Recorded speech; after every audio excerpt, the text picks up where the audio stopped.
Right, well, good morning everyone. Housing Policy Committee again. This is the September episode. So just welcome to everyone. Might as well start in the usual way with introductions of the people around the tables and go from there. So starting with me, as for the record, Douglas Johnston, Councillor for City Ward and Chair of this committee. So I'll go round this way. Paul Turpin, Green Councillor for Gleadless Valley Ward.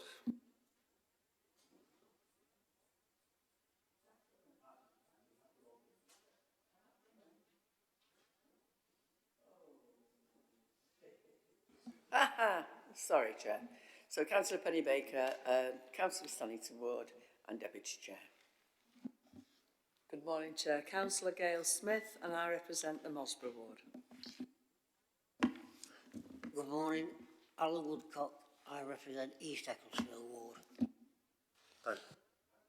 And Mike. Good morning, everyone. I'm Mike Chaplin. I'm a Labour Councillor for Southey Ward. Good morning. I'm a Labour Councillor for Burngreave Ward, Mark Jones. Morning, Councillor Karen McGowan, Councillor for Burley Ward. And Councillor Alison Norris, Councillor for Woodhouse Ward and Group Spokesperson on Housing for Labour. Thank you, everyone. We'll come back to substitutes later on. Should we do the officers at the table now? So actually starting, first of all, on the left here.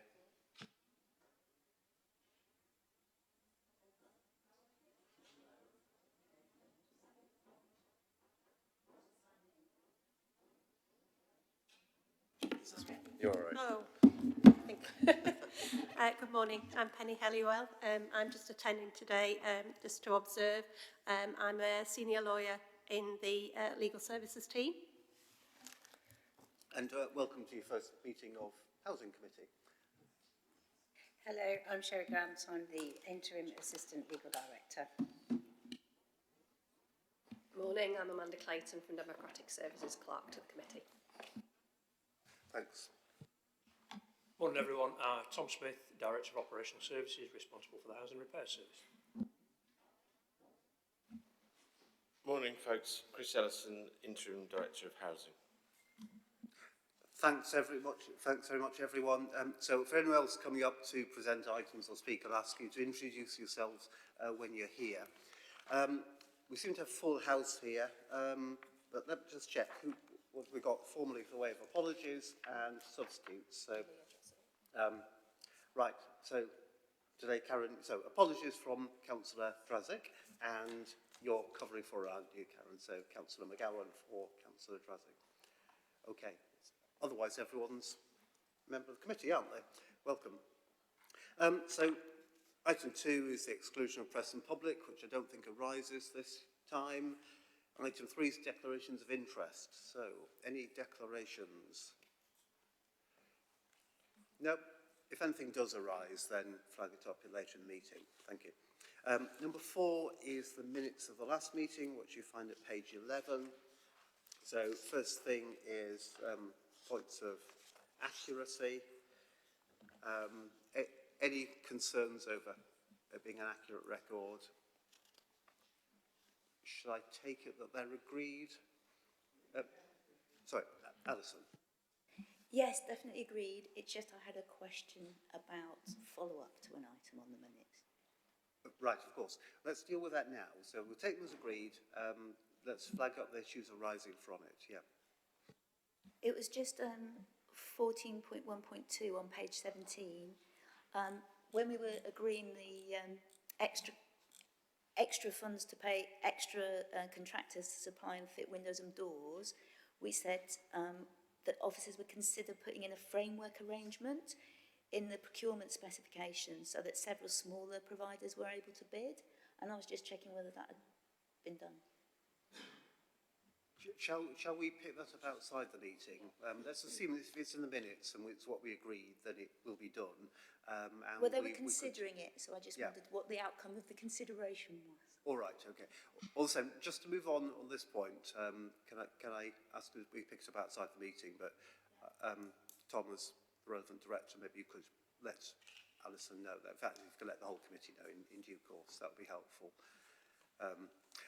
I don't want to move on just so we don't get bogged down with going through the minutes of meetings we've already done, but it's quite right to raise things. Is there anything else? Okay, well, we've agreed they're correct records, so thank you very much.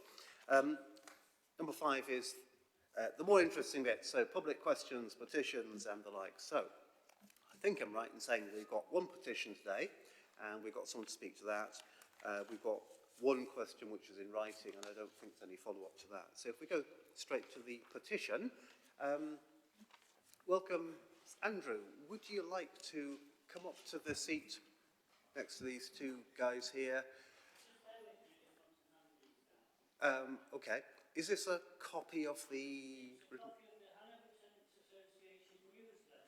Okay. Which is a quick way of telling you exactly what we do. And it also has the finance in it for last year, so it lets you know Thank you. exactly what we've spent. Yeah, thank you. Yeah.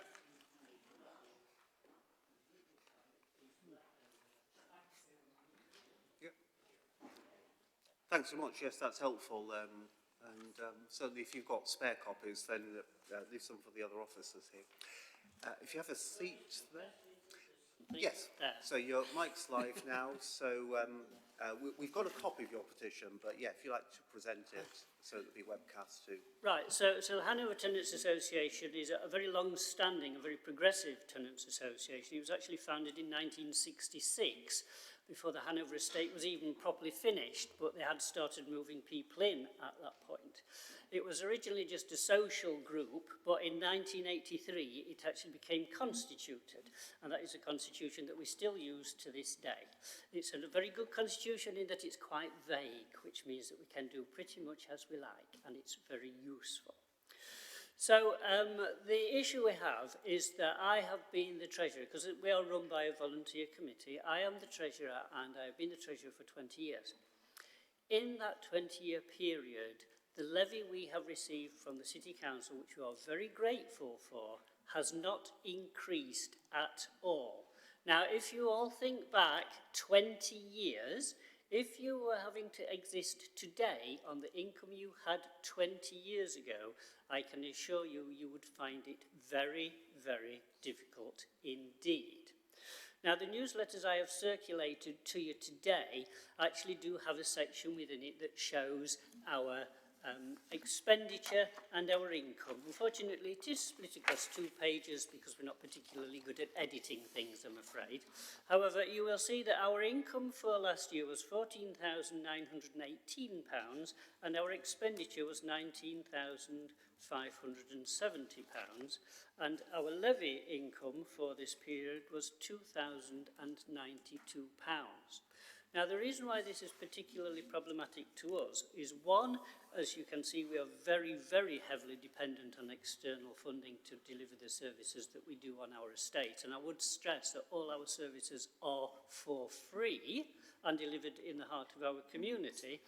But also, it means that we are absolutely dependent on grant funding for every single thing we do. So, historically, we have always gone to a trip to the seaside because we have an awful lot of people on our estate who never go on holiday. The only time they visit the seaside is when we take 2 coaches from the estate and surrounding area to the sea. That cost us this year £1,400, and we are not able to fund that ourselves because of the expenditures. Just running the office costs us as much as what the levy is, or near enough. So we don't have any free resource, basically, which means that we are always having, just for the simplest things, to come to the City Council or to other funders and ask them to do things. Now, the thing is, as a voluntary organisation, and, you know, we are like all voluntary organisations, we are not particularly well organised, so sometimes these things are running rather close to the wire. Whereas if our income was more, it would actually give us a little bit of breathing space, and it would also mean that we don't have to keep asking for funds to do things that are things that we've done for many, many years, and we used to fund them ourselves anyway. So my request to this committee is for you to please look at reviewing the rate of the levy, and we would like it to be doubled because that will pretty much bring it back in line to where it should have been in real terms. And given that the current rate is only 10 pence a week, we don't feel that asking for 20 pence a week is actually such an outrageous ask. We have raised this before with officers of the council, but for whatever reason, nothing happened. So I'm hoping now that I have your ears, you will actually look at this and give it some serious consideration. Do any of you have any questions? Well, it's down for me to respond, so thank you for that. Yeah, if I'm just going to put your mic off just by pressing. Yeah, thank you very much. So, as chair of the committee, first of all, I say thanks for bringing the petition. It's actually of interest to us, so we've discussed it cross-party anyway, and it's something that we're receptive to. I certainly see the point there. I also want to say thank you for actually all the work that you put into Hanover Tara and the Tara itself, because, you know, of course, this newsletter you've just shown us is evidence of all the work, and we know it goes on. It's a good Tara. Frankly, it's fair to say that tenants and residents on Hanover get a pretty good deal out of their 10 pence a week, and there is a lot of community activity there. I don't think anyone in a practical sense would object to raising that. As you said, the tenants levy hasn't gone up for a number of years. However, the nature of the tenants levy is that it's collected by the council, by officers through rent payments, but it's collected from tenants for the benefit of tenants and administered through the TARAs across the city. What that does mean is that it's not right for it to be just a single decision by the council to increase it without consultation with tenants. What we are going to have to consider is that the level of tenants and residents associations across the city is very varied. And so whilst on Hanover we've got an active TARA and lots of people paying into it and benefiting from it, in other parts of the city there are areas that don't have organised TARAs at the moment. So of course there are tenants there who are paying the levy, and it's waiting for a TARA to happen. And so there are other arrangements for safeguarding the money that's paid into those areas, we refer to as the residual levy, that can be made available to other community organisations that operate in a similar way to the TARA in that area. I'm only saying that to make it clear that it's not uniform across the board. It's not entirely straightforward, but it is something that we've all decided, and officers are very happy to support this, to say that, you know, it's something that needs addressing. Perhaps Sheffield is unusual. You talked about the fact that the TARA had been going since 1966 and was quite progressive. The tenants levy is unusual. Most councils don't do this. And of course, I'm just going to warn you now, we do have to bear in mind that administratively, it costs a lot of money and processing and resource to deal with a lot of collections of 10 pence a week every week. And there is a cost to that, and we need to look at how much the council is subsidising that. So, just with all those things, I just want to say that, yeah, that is a piece of work that we're interested in doing, and as a committee, we'll work with officers to do it over the next time period, where I'm not going to put a time on it, because it's also complicated by factors like bringing in new IT systems. But you certainly have the ear of the committee in being sympathetic to what you're asking for, so we will see what we can do. So, thanks very much for bringing it here. But that's the end of the petition. We don't normally take many further responses, unless it's something very brief. Yep, thank you for bringing it. Okay. Right, okay. Just saying, we don't have any other petitions, do we? Just in case someone got past me. In terms of questions, we have one written question which largely relates to individual circumstances, but does raise some broader points. That is, am I right in thinking that's now published on the website as a response, so you can see the record of that. Yeah, Paul. I'd just point out there was a typo in those answers of where related to the individual case. It said it would be appropriate to discuss this, but I think it meant the opposite. Inappropriate to discuss Right, okay. Maybe if we could flag that up afterwards and possibly correct the wording on the website so there's no confusion. Yeah, thanks. Okay. I'm right. I'm thinking that there aren't any other public questions today. Right, okay. Thank you very much. So that deals with item 5. Item 6, the members' questions. I don't think we've got anything recorded on that, have we? So we can go straight on to the work programme on item 7. Just hand over to Amanda. Thank you, Chair. The work programme is on page 21. You must see the amendments that have been made, and that there was a referral from full council to the committee with a note there that said an update would be provided in the committee. I do have some notes prepared on that. Are you happy, Chris, for me to explain those, Chair? Yeah. So item K will be picked up as part of the Q2 performance report in December. So we will expand the narrative to include those points. Point L will be picked up as part of the net zero roadmap. So we've got that on the work programme with the date to be confirmed. But as requested, we've got a members' knowledge briefing session in December. So we'll include that there. And then for part M, the proposal is to pick this up as part of the 2025-26 business plan narrative in December, which will have a section on new builds, so we could incorporate a statement to be included in there to cover part M. Thanks very much. Right. I was going to say thanks very much. We've got that referral from full council, which that will seem to address. And then there's also quite a number of new and changed items. Do you want to address those now, in as much as there needs to be? So I'm looking at page 24 of the agenda. It just shows what are the new items and the moving around. So these are the changes to the work plan that we're being asked to agree today, aren't they? Haven't got any specific notes on items that have moved. Officers has obviously determined when the best timescale is for those. That's okay. I guess it's because it's self-explanatory, really, isn't it? So many of the items are on the agenda for today.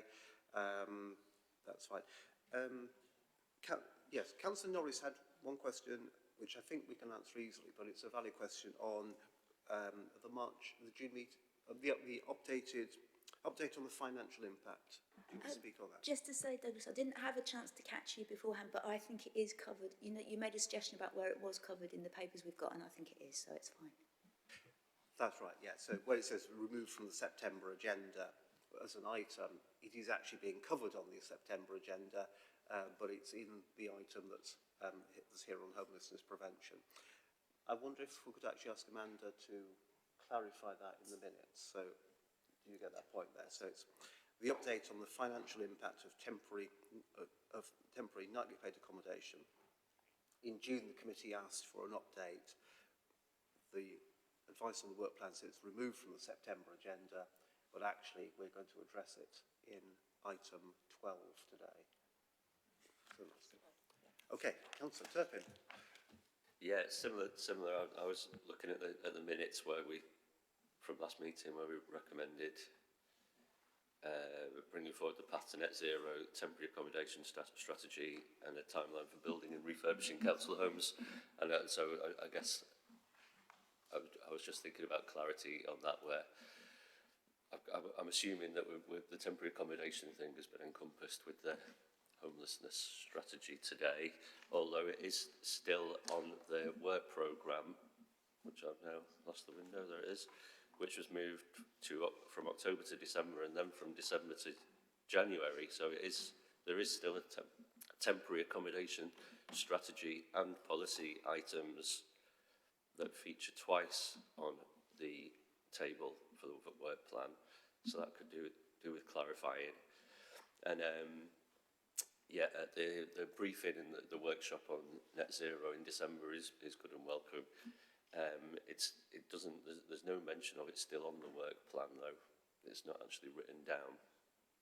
And the timeline for building and refurbishing. So just looking at that, the additional recommendations, part M, I guess, is what we're saying would cover that. Is that?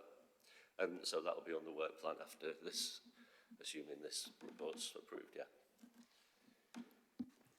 Yeah, do you want to respond? Yeah, Councillor Chaplin, that's correct. So M will be included there. And we've certainly got the temporary accommodation strategy and policy to come later in the year, which is still correct, isn't it? They're separate. Yeah. Right, so I think that clarifies where we're going. It's slightly confusing. There's a bit on temporary accommodation, different ways. Yeah, yes. I'm so sorry. Yeah, so accepting it is coming back. It was because it was originally supposed to be in this meeting, I think, wasn't it? October meeting. We first had this this issue come to us in February, I think, and so when we're talking about £8 million a year, you know, to basically wait a whole year to begin discussing it, it seems wrong to me. And I would have preferred it to have been dealt with greater urgency. The report that we had in February set out a increasing cost of temporary accommodation year on year, and so, you know, it would be absolutely prudent and sensible to deal with it within a year rather than with you know, the extra £3 million every year it's costing. Shall we pick that up on item 12, because it's on the agenda for today? So, yeah, but I mean, I think well, there's perhaps a bit of streamlining to do on this work programme, and appreciate that things do shift from time unnecessarily, and whilst we want things to be done urgently, actually us doing them urgently is something slightly trickier. But yeah, I think some points there. Let me come back to you in a moment. Let's bring in Councillor Norris. A couple of things. One, that I was concerned about those things as well, Paul, but the work is, when I looked at the progress report on the 4 priority areas that were brought to us in February, there is an update on each of those priority areas and work that's ongoing now to address the temporary accommodation, the immediate actions we can do to reduce, 2 things really, isn't it? Reduce our overspend and also to provide a better service to people so they're not in temporary accommodation for so long. So I feel like that chasing that you're talking about will happen in item 12. And just on the net zero implementation plan, I wanted to clarify a couple of things, Amanda. One is that we're not asking for an extended knowledge briefing, but for a facilitated workshop with external experts so that we can ask proper questions, because it's a complicated issue. We've got some hard choices to make, not just for us, but for all councils. And the other thing I wanted to say is that if we're having that in December, because we've got a December 11th date now, is it going to come to the January, is it going to be on the work programme for January committee? Right, no, thanks. I think we're all on the same page as to the need to have this done. I think the concern about the net zero, for instance, was that it slipped off the formal work plan, and it does need to be on there, doesn't it, so that we can demonstrate that we're doing that and will actually do it. I think, I think the issues possibly to take away is just check that the specific items that we agreed and recorded in the minutes on page 11 do feature on the work plan when it's revised, so I might just ask you to do that. Amanda, is there anything else that you want to respond to on that? So as long as we make sure we've got a note of all these things and that they will be dealt with and in a recorded way, that's helpful. Yeah, that's absolutely fine. I'll follow those items up. All right, thank you. Members happy with that? So I think we're saying if we're prepared to agree the work plan as set out here, with the additions that we've been advised of Democratic Services about the reference from full council and how that will be dealt with, and with the items that Councillors Chaplin and Norris have identified to make sure that they're included on the work plan in the way agreed in the last minutes. If you can turn that into a recommendation and put that in the minutes, that would be great, Amanda. Thank you. Is everyone, is that agreed? Yeah. All right, thank you very much, everyone. Great. I think we're on time. We don't want to get through this because I'm aware that we've got a little bit of a post-meeting afterwards. So we'll go on to the main stuff now. So, more interesting stuff. Welcome to the Director of Housing to introduce the year ahead for 24-25. Over to you, I guess, to introduce the report at page 31. Thank you, Chair. I think this report pretty much picks up on some of the discussions we just had regarding the work plan, and primarily is a look ahead at the work of this committee and that of the Housing and Repairs departments, what those key priorities are, how they impact and contribute to the Council's wider corporate plan, but obviously as part of that, looking to achieve maximum best value for Sheffield and its residents with the resources that we have available. So the ask of this committee is that they note the progress against delivering the planned objectives, including how they've contributed to the Council's plan, as well as the key performance indicators for each department, and which can be seen in section 3 of this report. And then further agree the department's plan work for the year to enable further delivery of those key objectives. I think it's fair to say that once I've said this is a lot of this is the work of the Housing and Repairs departments that's being looked at here, that significant contributions come from the Council's partners in delivering some of these objectives, as well as those communities involved, and that's key in those delivery.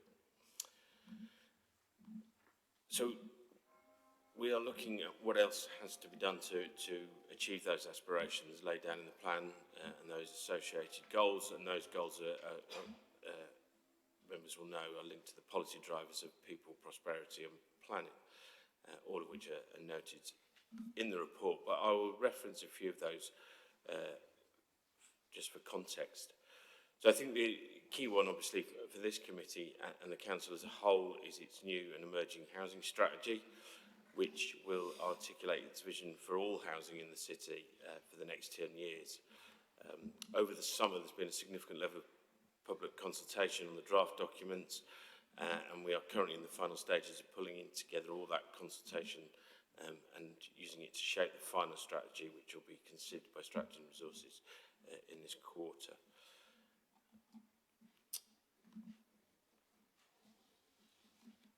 Housing repairs have a fairly material improvement and transformation plan which stretches across all of its services. Within that, there are 4 key priorities that take us to the end of the year in March 25, and these are key elements of that forward plan, and you'll see those covered.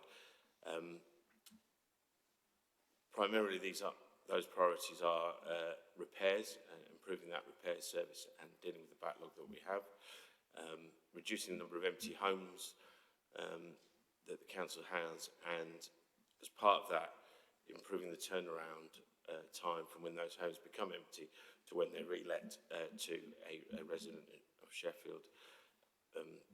And linked to that is the priority around homelessness, and obviously the council has seen a doubling in the number of people presenting as homeless since COVID. It is a particular issue. It places a particular strain on financial resources and also homes within the city and those residents who have to live in temporary accommodation or while they're awaiting a home.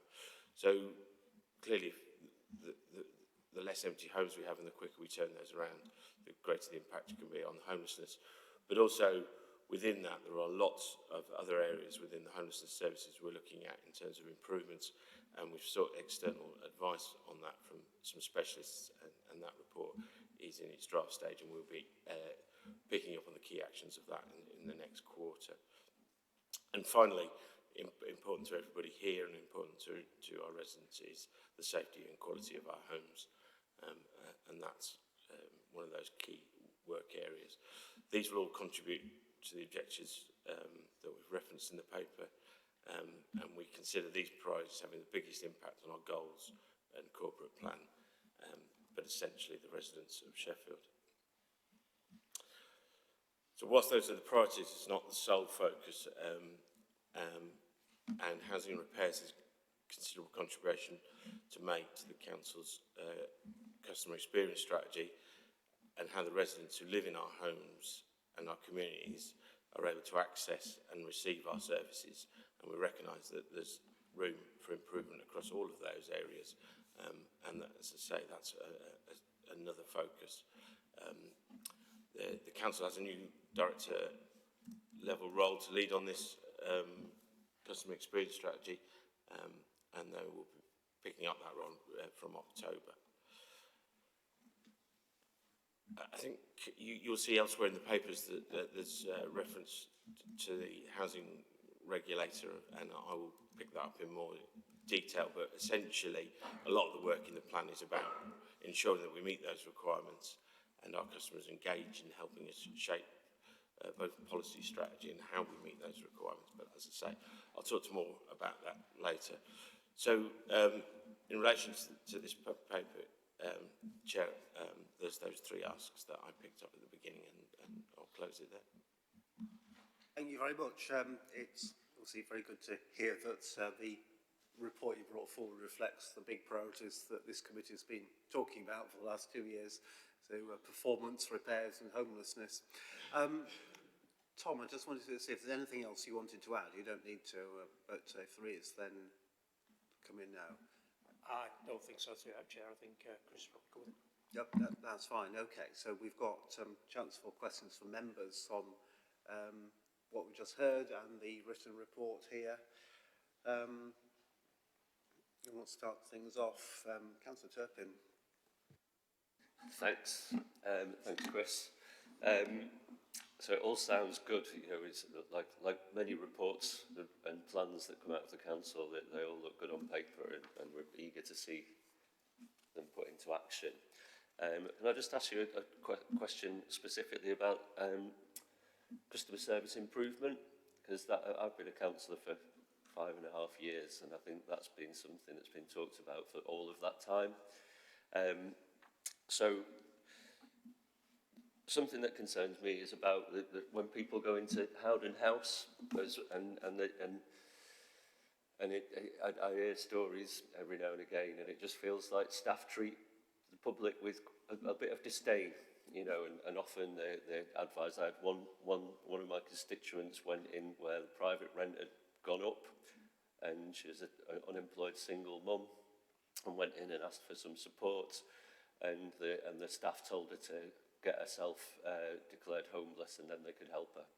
I've had other reports of people going in a position of homelessness and being told to come back, wait till the office is shut, and come back then, and the out-of-hours team will deal with it.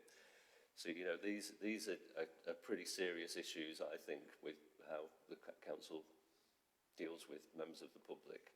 And I'm not saying it's universal, but, you know, it's common enough to be a concern. So how are we going to deal with that, you know, person-to-in-person treatment of our members of the public? And also, just aside, the new directorship then, where does that sit under? Because it used to sit in HR, which I always found as a bit of a bizarre place for it to sit, and possibly explained to some extent why customer service was so poor. Cheers. Thank you, Councillor Turpin. And I think, so you might be aware, the reason why I'm taking this question is because I'm leading at the moment the Council's customer experience strategy work and programme for the Council.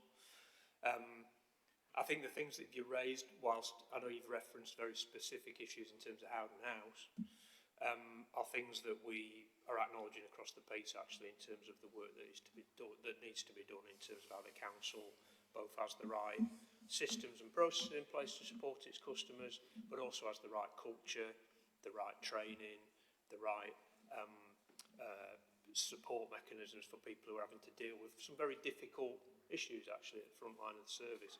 And one of the things you're describing in terms of what we see in Howden House from a homelessness perspective and a vulnerability perspective, you know, as Chris has said, is kind of unprecedented to some extent. And I think it's probably fair to say that we've got some work to do to look at how we deal with that, both in terms of what we actually say and do and what we can do to support people, but also actually how we train staff, make sure they're genuinely thinking about the person, they're focused on the person, and they're focused on doing the right thing by that person. So there's a huge amount of work going on around face-to-face full stop across the council. So not to get into the whole customer experience strategy within this committee, but one of the things we've acknowledged straight away is that our face-to-face offer is quite a, well, like a lot of our other customer services offer, to be honest, is still quite a siloed offer. So if you walk into Howden House, you will speak to somebody and they'll say, well, sorry, you don't need to speak to me, you need to then speak to that other person. And that other person might say, well, actually, now I've spoken to you, now I need to speak to this other person. We need to cut through that. So the ambition is to cut through that from a face-to-face perspective, using technology, using lots of other stuff to enable us to provide the support at the first point of contact. So I suppose just to reassure you, we have got the strategy in place. That will be a transformational piece of work, so will not be, will take more than a year, because the reality is there's a big change we need to make around how the council does this work going forward. In terms of that new post will sit within Neighbourhoods Directorate, so it will sit right alongside some of the bigger delivery services of the council into neighbourhoods. But clearly that post will also have a cross-council role in terms of all the other services, so into children's and adults and other services the council delivers. Thanks very much. I think it's really welcome, isn't it, to hear that sort of transformational approach.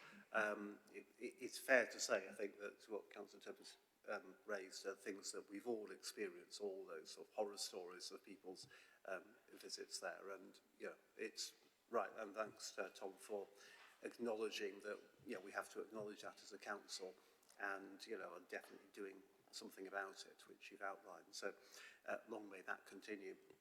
I suppose just actually it's worth reflecting now, if you talk about Howden House, of course, when that was created and set up in 2001, I think, or shortly about then, it was an approach where everything was siloed by definition, because we had an outsourced benefit service, we had an outsourced Sheffield Homes management organisation, and our own council staff working as 3 separate companies in the same building, which was administered by a 4th one. So it was built on siloed working, and I think actually we perhaps need to reflect that that's not the case now. It's a single council running services there. So, okay, that's a really useful thing to thrash out, I think. Any other questions on this? I'm suspecting that actually what you've proposed here, Chris, is, if like, a compendium of all the thought and work that's been going on concurrently over the last 2 years. So maybe we are now in a position to take that as read and then move on to the next item, which will, of course, be about how we pay for it. Let's see. So the recommendation is on page 33. So formally, the committee is asked to note the progress made last year, recognising work of elected members, officers and partners to deliver against our objectives, and support strong strategic foundations for the organisation. We have considered the key issues set out in section 3, and we agree to work across policy committees, reflecting the One Council approach, to ensure the opportunities and issues identified in section 3 are taken forward and as part of the overall council plan. So they are set out there. Are members happy to agree to that? Okay, thank you very much. Yep. Good, thank you very much. That's useful. It's good to get that under our belt. Should we move on to the finances? So item 9 is the budget monitoring report for Q1 of this year. So we'll allow Paul Foster to get into place.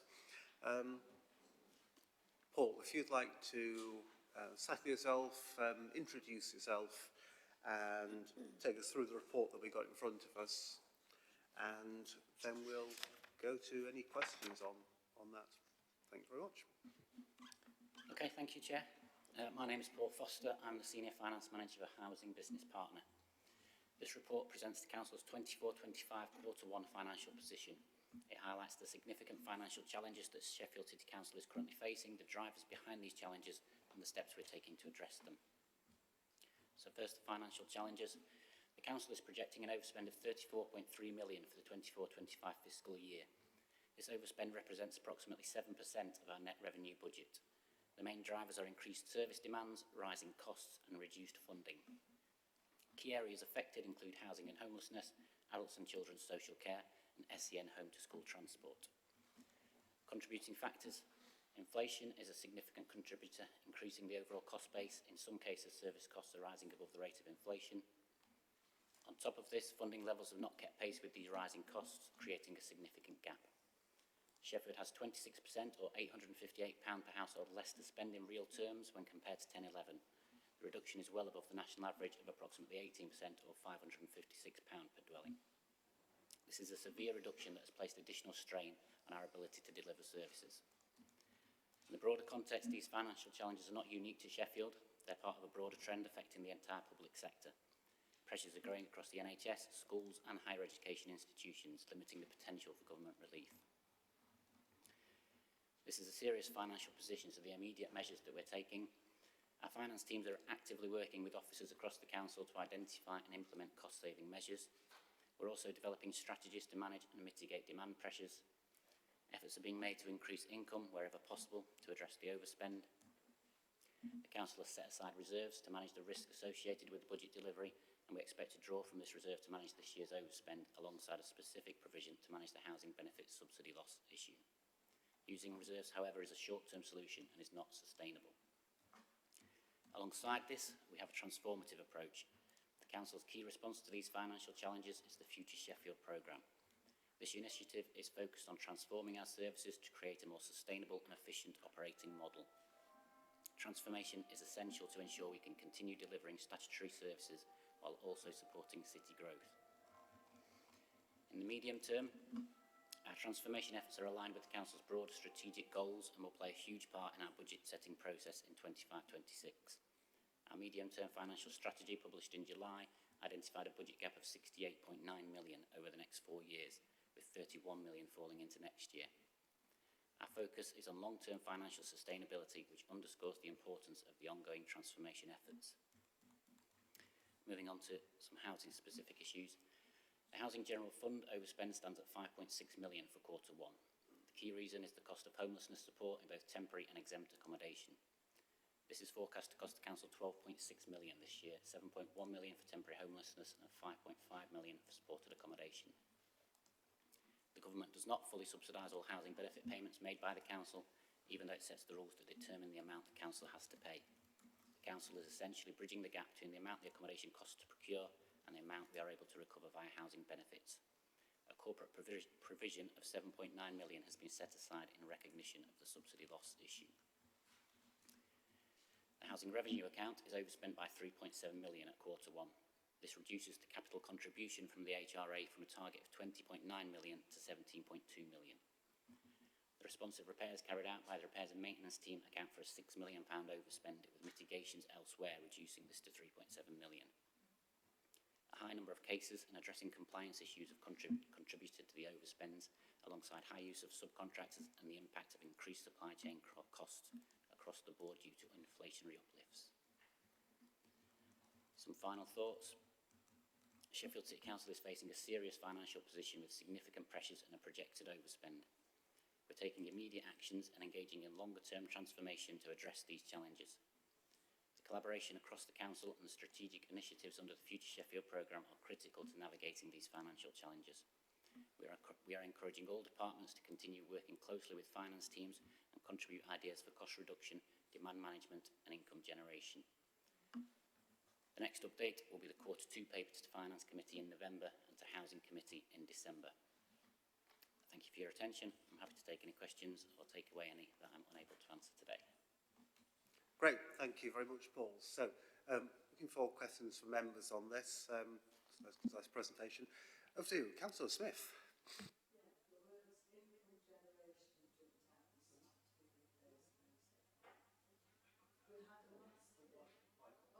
Sorry, I do apologise. There's an estate near me, not in my ward actually, but very close, Hackenthorpe, where residents were asking the council if, while we were doing the roofing on semis, could they pay to have theirs done, and they were totally refused by the council.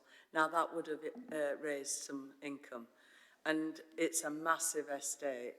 And now, you can drive on there and you know which people live in a council house and which ones are private.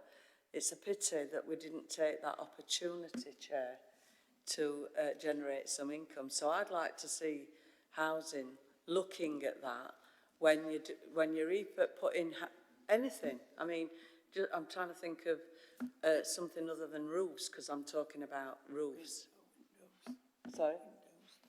Yeah, not just that, but could the council have an initiative to knock on the door next door and ask them, rather than, you know, to try and get some income? I think it's a big thing we've missed, and it's a way of you know, raising income. So please, can we consider that on anything that we're doing on a council house, even if it's being bought by a private tenant? Yeah.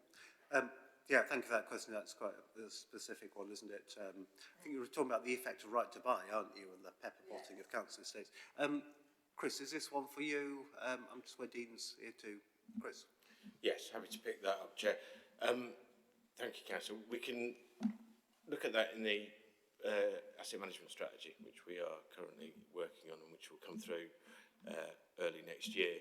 And I note your thoughts. And I think with those exercises I've seen elsewhere, usually the approach is to cover costs and not generate income, but we'll have a look at it as part of that strategy. Obviously, the residents, the right to buy. Sorry, Chair, sorry. Some people say I don't need to speak of it, you know. It's just, I just feel that it's a way to, you know, generate income just by knocking on a door and charging them, or not, you know, at the cost that it's going to be, or at a profit, possibly, you know? Thanks. I mean, I think it's this point well made. It's as much about the sort of whole estate approach to service, isn't it? That's a good one. Thanks for picking that up. Yeah. Councillor Jones. Thank you, Chair. Thank you for the presentation and information there. Picking up on, I think it's what you said there, Chris, about how we do occasionally offer to do services for customers, but just at cost for people who aren't our tenants. I've for a long time argued, as Gail has, that the council is a great company and we should be a company making monies.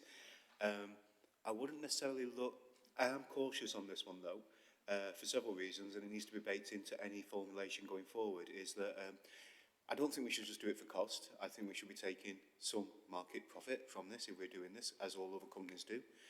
That can then get reinvested into the council's coffers.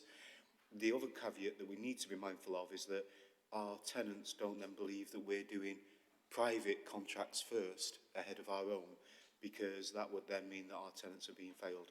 So, yes, to making a profit, why not? Others do. We're a company, we're making monies, it gets reinvested in our city. It may stifle other industries, but make sure that we deliver for our tenants at the first point of thought for everything we do. Thank you. Thank you very much. Yes, more points for Chris. Well, yeah, we will take those into consideration, Councillor, and obviously decisions like that will be decisions for committees and members as opposed to officers. I probably should have said, Chair, to acknowledge the work that obviously we do with leaseholders in terms of particularly in blocks, but less so in individual houses. Thanks so much. I've got a couple of more questions there. Can I just dive in with what's the one about? I mean, I suppose the good point, I'm just looking at page 50, where actually it shows that in terms of the budget implementation plans, which is about the plan for the housing service to get on top of budgets last year, actually shows that the council is meeting that. So the housing service is meeting that and is actually, and there's zero in the line for undeliverable savings for this year. I just want to check. We all know that in the general fund there's a massive issue with the cost of homelessness, but I don't want that to take away from the work that's been done in the service to actually largely contain costs within the budget. But Paul, is that a fair assessment? Yes, I think that's a fair assessment. There's a lot of work going on, as you say, both in finance and service to bring that overspend down in the temporary accommodation area. That's good to know, yeah. And, you know, to be fair, credit to everyone who's been focused on this. Right, okay, questions from Councillor Norris, first of all.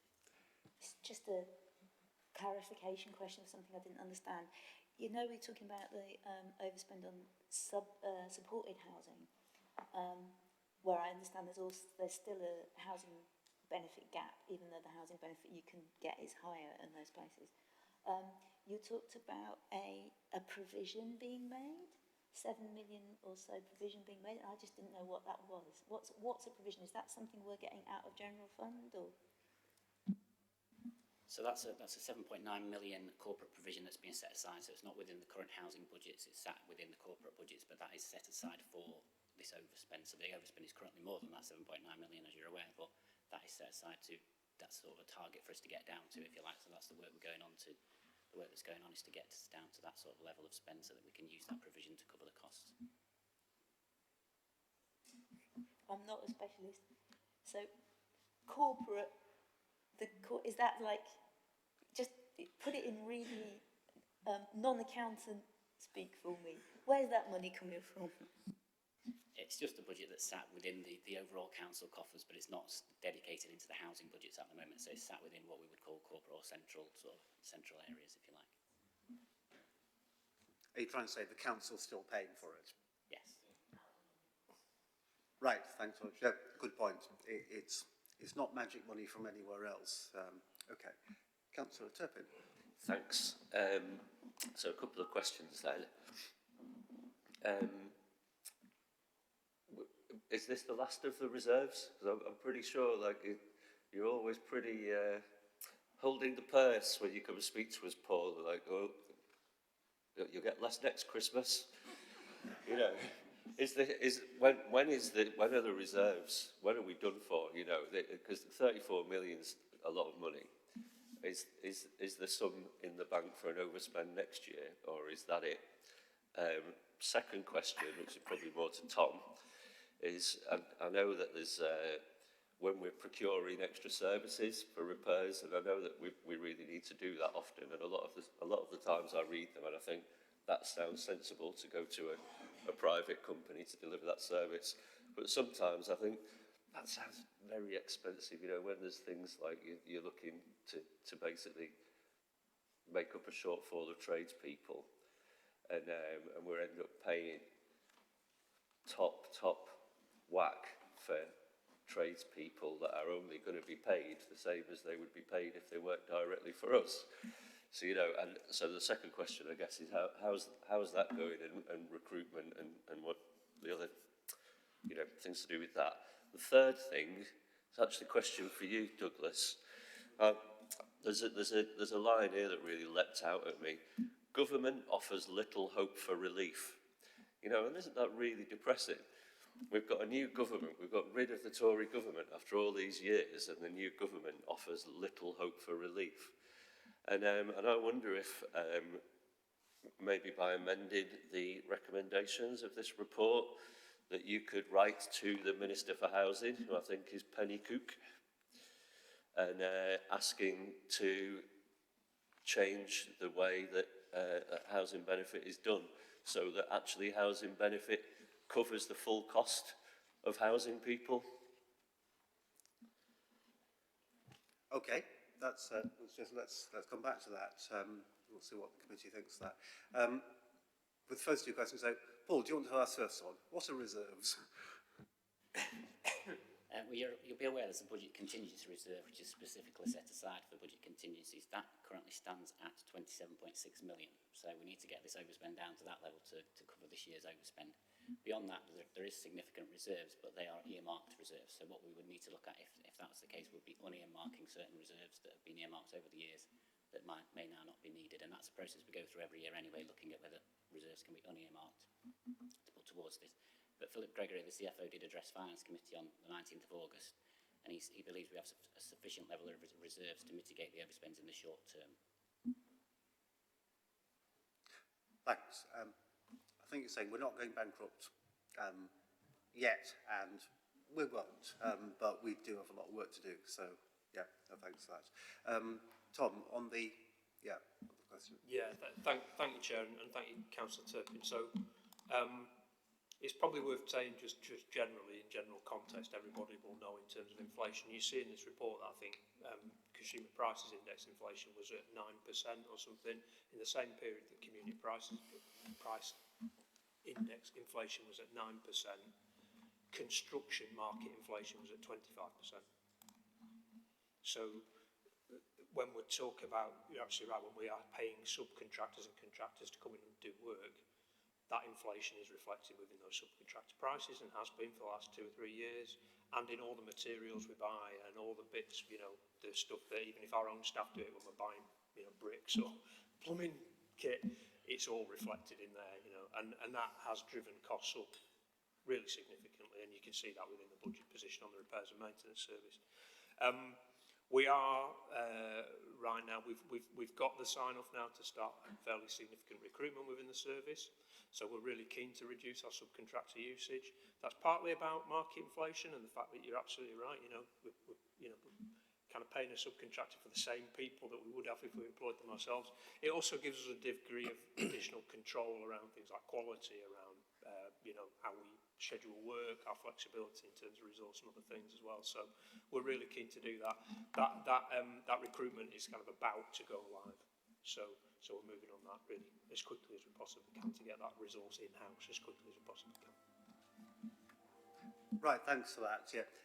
As you might also want to pick up those issues about the balance between outsourcing and direct employment when we come to the items on 11 and 14. But it's a really important and ongoing thing, and I'm glad it's being addressed now. So I'm just thinking, we've got Councillor Jones first, and then Councillor Smith again, and Councillor Norris. Right, Mark. Thank you, Chair. Not sure who this one sits with, whether it's Tom or Paul. It's more kind of financial element to it. We've got the medium-term forecast here, which is great, but not great. It's a bit depressing at times. Looking at the long term, though, if you strip out the one-off costs for service improvements and other elements that we're currently undertaking because we need to deliver those things, what would your estimate be as to what is the real 1 year off shortfall that we've got hidden within those figures? Because we've obviously got what we're spending now to get to where we need to be. But if we look at that, we are in a deficit position at the moment. So what is the absolute minimum we need to get to be on an even keel? And if there is a figure that we could do to put in there, where would that monies come from? How would that be structurally covered off? How would we look into make sure that that budget going forward is stable and sustainable? I'm not sure whether that's an easy one or whether it even makes sense. So over to you guys. Good luck. Okay, so if anyone thinks that question makes sense, would they like to answer it? There'll be silence. No. I will have a go, Chair. But it is a really. I think I understand the question, but it is actually a really complicated answer, and I could be here a long time trying to answer it probably. I mean, the simple reality is that. As it stands, as we can see from the budget position, is the council is spending more money than it's got. And in very basic terms, the council needs to get into a position where that isn't what is happening.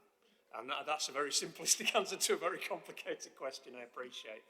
What that effectively means, though, is through programmes like the Future Sheffield programme, as an example, that programme is genuinely looking at how do we do things, what is important to us as an organisation in terms of delivering for our customers and our communities, and therefore how do we prioritise that work and minimise the work we're doing on the stuff that isn't a priority for our residents directly.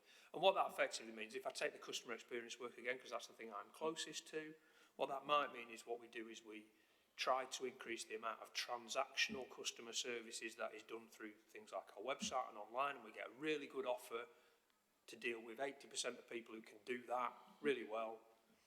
And then we can use the limited resource we have to support the people who can't do those sorts of things. So just a more effective use of the council's overall resource.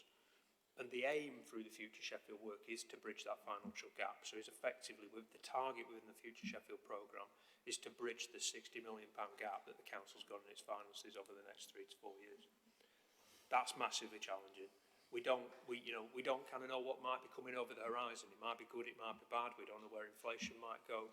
But in principle, that's what Future Sheffield is doing. It's getting us into a place where we prioritise frontline delivery, we become really efficient in the stuff that supports services to deliver, and hopefully gets us to a place where we're only spending as much money as we've got.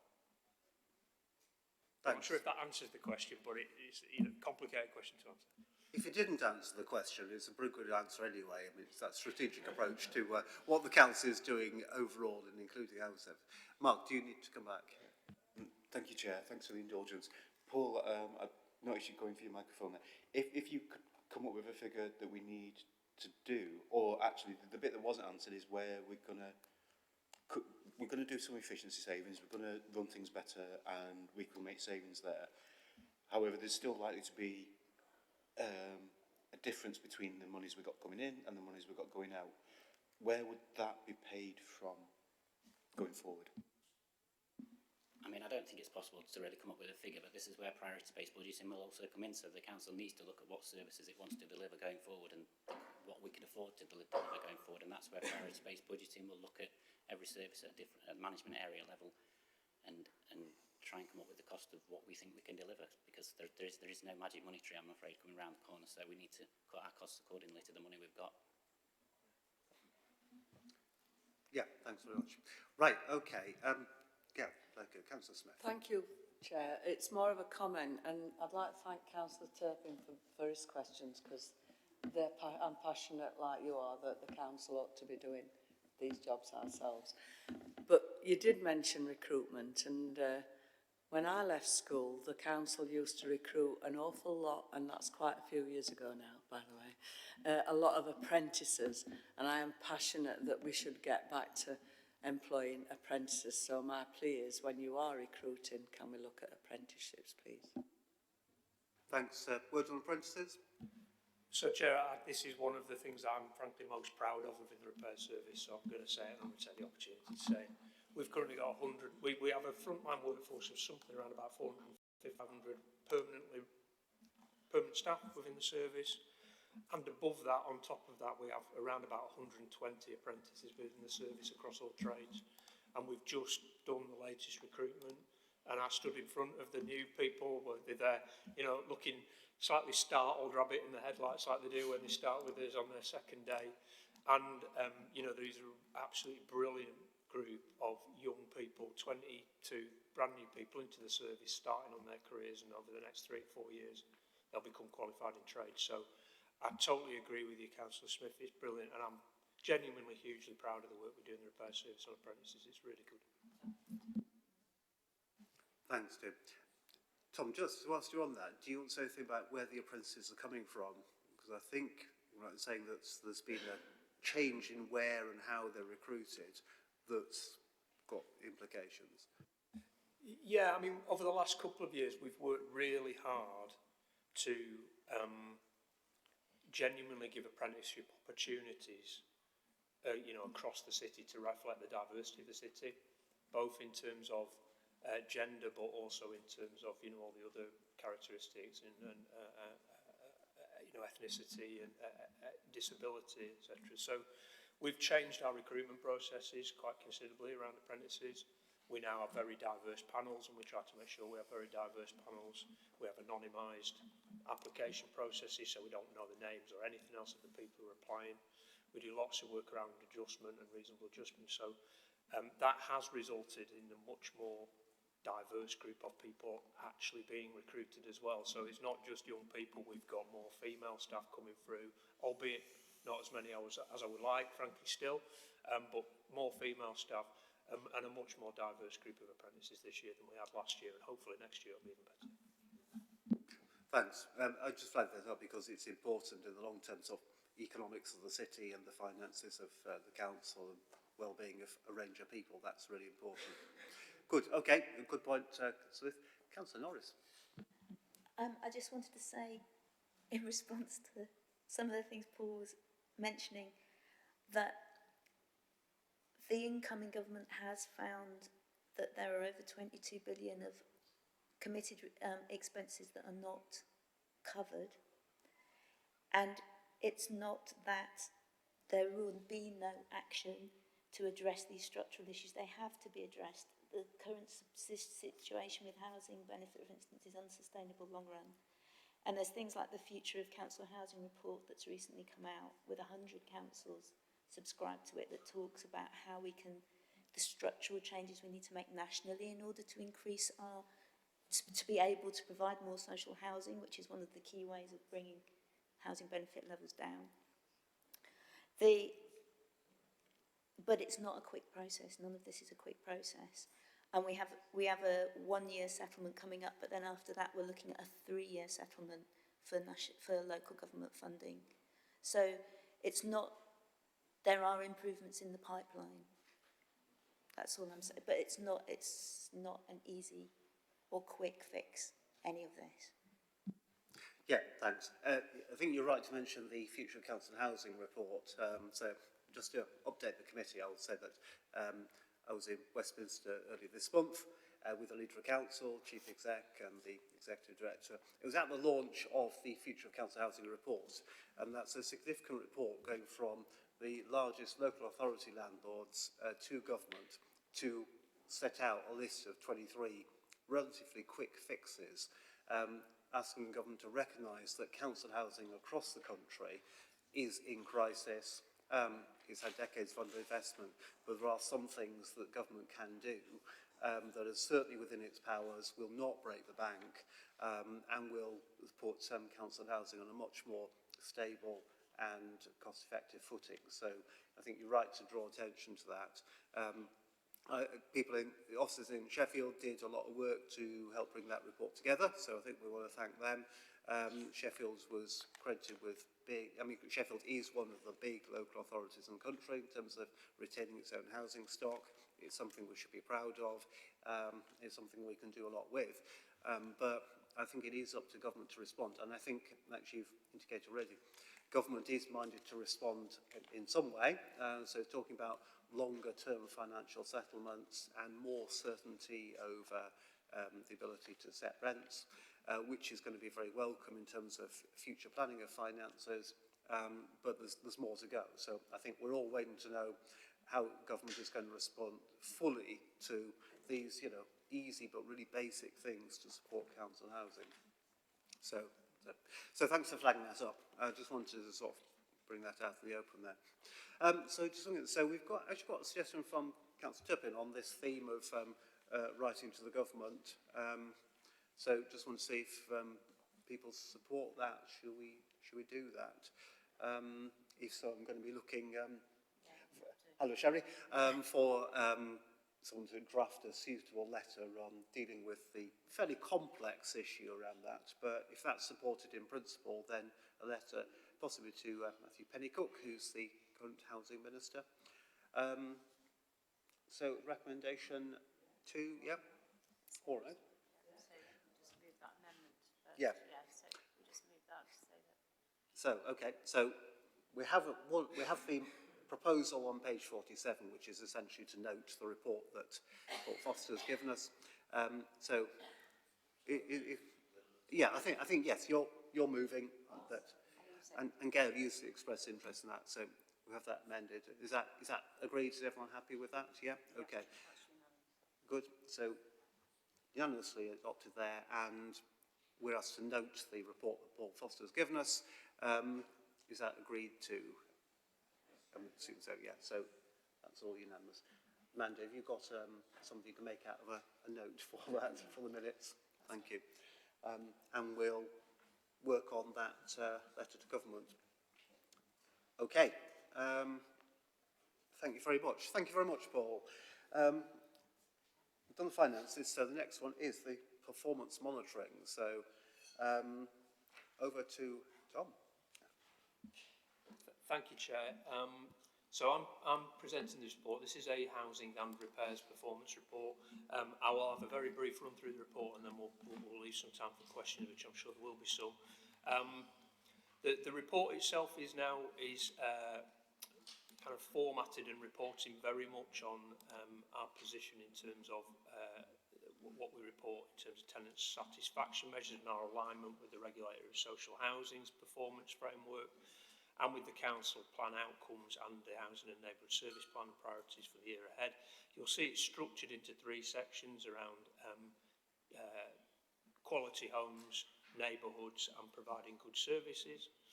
And it builds on performance reports that were previously presented to committee. In very broad terms, it is a relatively positive position actually in Q1. You will note that there has been an improvement within the repairs and maintenance service in terms of satisfaction. So we've got a reported increase in overall satisfaction with the repairs service, an increased satisfaction specifically in terms of the time taken to complete repair and in the general maintenance of their homes in Q1. We've increased the percentage of emergency repairs being done within timescales by over 20% year on year. And satisfaction in terms of tenants about their homes being safe has also improved, and that aligns with the work we've been doing around compliance and a lot of work around safety. The one exception to that is still some of our gas safety work, which is not quite 100%. We're at 99.5. It needs to be at 100%. We're still doing a lot of work in that space, not just in the repair service, but across into the overall housing service and with our colleagues in legal, because the vast majority of those properties now that are within that non-compliant state are ones that we need help to get into and access. Lots and lots of good work across neighbourhoods, and you can see again in terms of the overall satisfaction with how tenants feel we are as a landlord has improved by 5%, and similarly in terms of how we keep our communal areas clean and well maintained. And a 13% increase in tenant satisfaction with how easy it is to contact us as well, which is exceeding our target in that quarter. And also, from a relatively low base, I think we would all acknowledge, but our complaints performance has also got better. So 7% increase in satisfaction with how we're dealing with complaints, let's say, albeit from quite a low number in the first place. So I think a reasonably positive first report. You will see we've set out within each section there some work that we're doing to continue that improving trend. We're not resting on our laurels with that. We know we are still below median in some of these areas, even though the direction of travel is positive. Our ambition is not to be median. Our ambition is to be in the top quartile as a council and a service. So we're working really hard to do that. And you will see within various sections in here some of the work we're doing. Just to pick a few things out, the repairs policy will be launched very soon. We've been doing some work around how we communicate that to our tenants really clearly. That will be supported by some measures so that tenants can potentially do some things themselves in the future, including some videos on how to do little things like unblocking your own sink and things like that, which will hopefully help. We are, as we were saying earlier, increasing our in-house workforce, which will give us some better control in terms of the quality of service. We are looking at stock condition surveys, and I think we've previously been committee talking about that in terms of increasing stock condition so we really understand our properties better and can target our repairs, resource more proactively in future as well to deal with some of the underlying issues. And we're working with an external consultant to look at our gas servicing policy as well. So we really want to make sure that when we get to 100% that it stays there, and we have a really robust policy in place to keep it there. So lots and lots of work in that space. We are still working very closely with the Housing Regulator. You will obviously be aware of the judgment that we received in terms of that C3 judgment in July. We know we still need to improve, and we're working really hard to do that. And a separate report detailing our response to that judgment is also on this committee, which will set some of that out. So I think that was all I was going to say, Chair. I'm really happy to take some questions if there's useful. Right, thanks. Well, we're open up to questions. Just say thanks. As you say, absolutely nothing to be complacent about, but it's just encouraging that all the graphs in the report show that Q1's been an improvement on last year's average. So that is the right direction of travel, isn't it? I say. So questions. I'll go first to Councillor McGowan. Thank you. My question's about page 80 and about the time to re-let empty homes, which, you know, for the whole of 23-24 said was 109, and it's down in the first quarter to 92, which is fantastic, brilliant result. What I wanted to know is, what is it that's changed around that, and do you think that'll continue as a downward trend for the rest of the year? Because I've had residents recently contacting me about properties in my ward that have been left for a long time and wanted to know why. And I know it's not an easy thing because there's always some reasons behind it. So, you know, are we never going to get down to zero because there's always going to be a batch, or how far can we go down? Thank you. We're fighting over the answer to this question. You can tell we're on the up, can't you? Taking your point, Councillor, there's never one thing that helps reduce the number of empty homes and helps the turnaround time. It's a hugely complex process that touches a number of different people, a number of different departments, and a number of external areas. The additional compliance and safety requirements that housing providers have to do now means there are a number of additional checks that have to be done on the property that are done by external specialists. So a lot of what improves the turnaround time is ensuring that process is engineered to the best possible way, and ensuring all those things are lined up. So wherever possible, they're happening in parallel rather than one after the other. So we're doing huge amounts of work on that process. Within the council, I think it's fair to say that the way that the process has been engineered, and you talk about, or we've talked about previously, about how we structured ourselves and how we make services easier for people, that structuring has made that process more complicated. So we're looking, so we're simplifying that process as well, or certainly making that process clearer to those involved. And actually, it's the people involved who are doing that engineering and redesigning that process. And that fits within that priority I mentioned earlier, which we call it housing voids, but I prefer to call that empty homes, as you've used. In terms of those overall empty homes, there has been a backlog. We've looked at addressing that backlog. We've brought in temporary resource to bring that backlog down. We've got 250 less empty homes than we did in April, which then leads me to the final element, which is, will we ever get down to zero? No. There'll always be a change. Some homes, when they become empty, we take the opportunity to do some of the major works that are required in that home that we know are coming up in the next 2 or 3 years, rather than do that and disrupt the residents. So if it needs a new roof, kitchen and bathroom, we'll do that piece of work, then that will take longer. But homes have been empty for too long. We won't be having homes empty for long periods of time. So that is, as I say, one of our focuses. And we will continue to improve that turnaround time. I think it won't be any surprise to anyone that when you do those improvements, you can take big chunks out at the beginning, but after a while you start to have to just slowly chip away.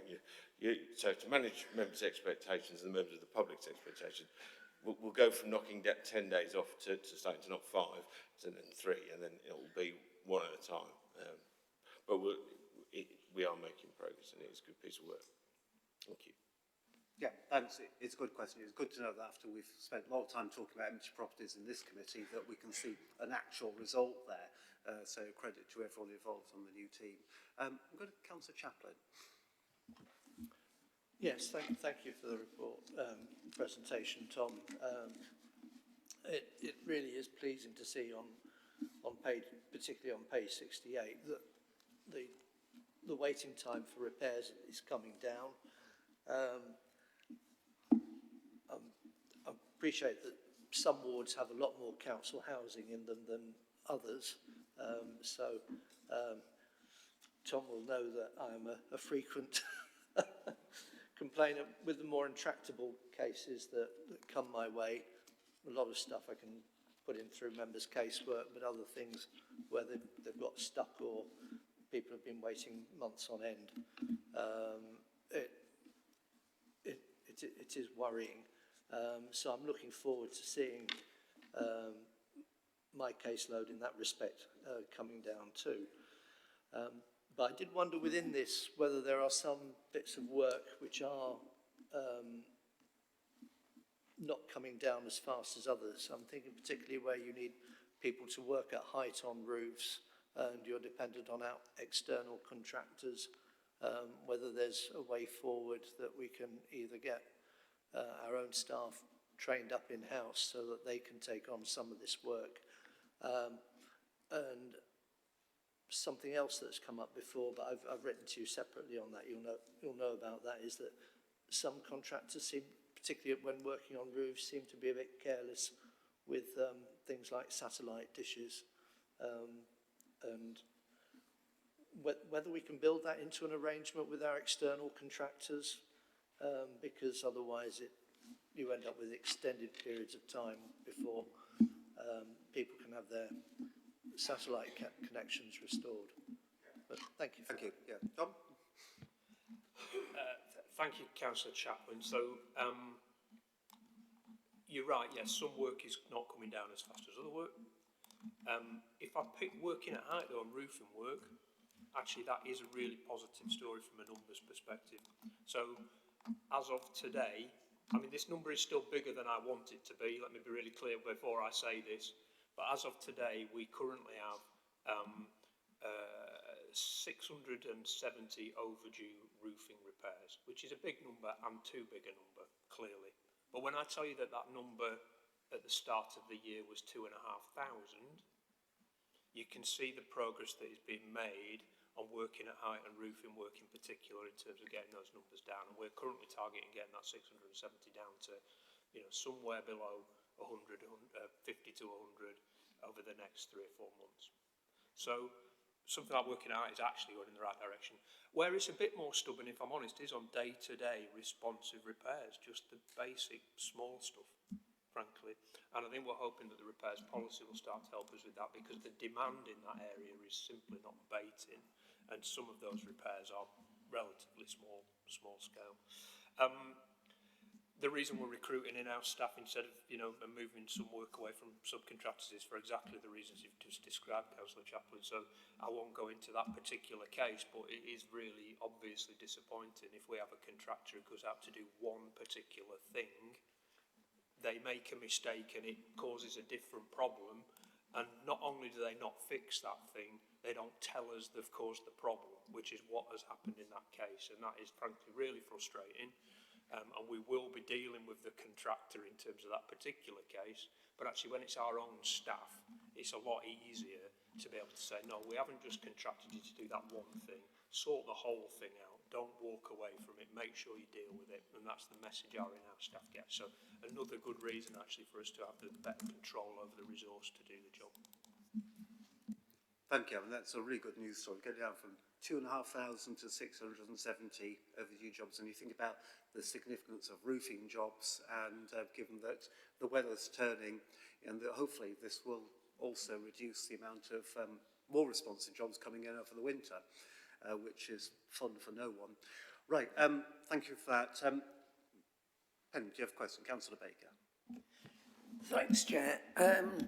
Gas safety checks. We know very well from experience that it's a small number of people who causes a hell of a lot of problems. And are we doing any work so that tenants realise just how important gas safety checks are for them and their neighbours?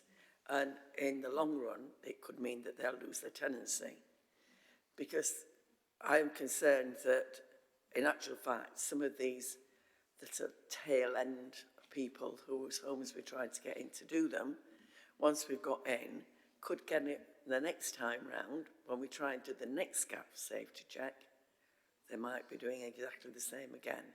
And if we could do some work now, we might save ourselves a lot of aggro later. Thanks, Chair. Thanks very much. Yes. Chris. Thank you, Councillor. Pick up at the wider point, and then I'll just come back to the particular element about gas. I think what we've recognised is that where we've significantly increased our work in this area around safety and quality, and where we have to do a lot of this catch-up work in terms of repairs and outstanding work. That means that we are expecting to come in and out of our residents' homes more often than probably they're used to, and that they have been. If you also add on the fact that the committee last time approved for us to go out and do 15,000 stock condition surveys, that means every one of those requires a knock on the door. And so within the improvement plan, we've looked at that and said we need an overall communication piece to our customers about why we're doing all of these things, what does it mean for them, what is the benefit. Within that, so going back to gas, there are particular programs like gas where we will we'll be doing a more tailored communication to just those people that have got inspections coming up or haven't had letters in for inspections, to ensure that they're more aware of what the safety issues are in relation to that and why we're doing those. Yeah. Does that answer? You're looking at me, Councillor, as if I haven't answered your question. That wasn't my intention. What I'm sort of concerned about is that we're going to have somebody who's causing us a problem now. We're going to get in just in time, take a lot of staff time, a lot of aggro, and then 12 months later, we've got to do the same check. And are we going to have the same problem with the usual suspects again? And is there some space there, perhaps for our neighbourhood teams, to actually do a bit of work that will save us an awful lot of aggro, and them a lot of aggro, in the long run? Sorry, Councillor, I'm clearer on the question. So, will some of the people where we had difficulty accessing this year be difficult to access next year? Yes, I would say so. In my experience, there is a group, a cohort of residents in all social housing that need more support, need more advice, need more direct one-to-one work to allow them into their homes. And unfortunately, that can either take a little bit of time to establish, or is actually endemic and will continue. But we are doing that work, and we are putting in that specialist advice, yes. I wonder if I could bring in Sherry Grant from Legal to give a bit of a supplement to that. Thank you, Chair.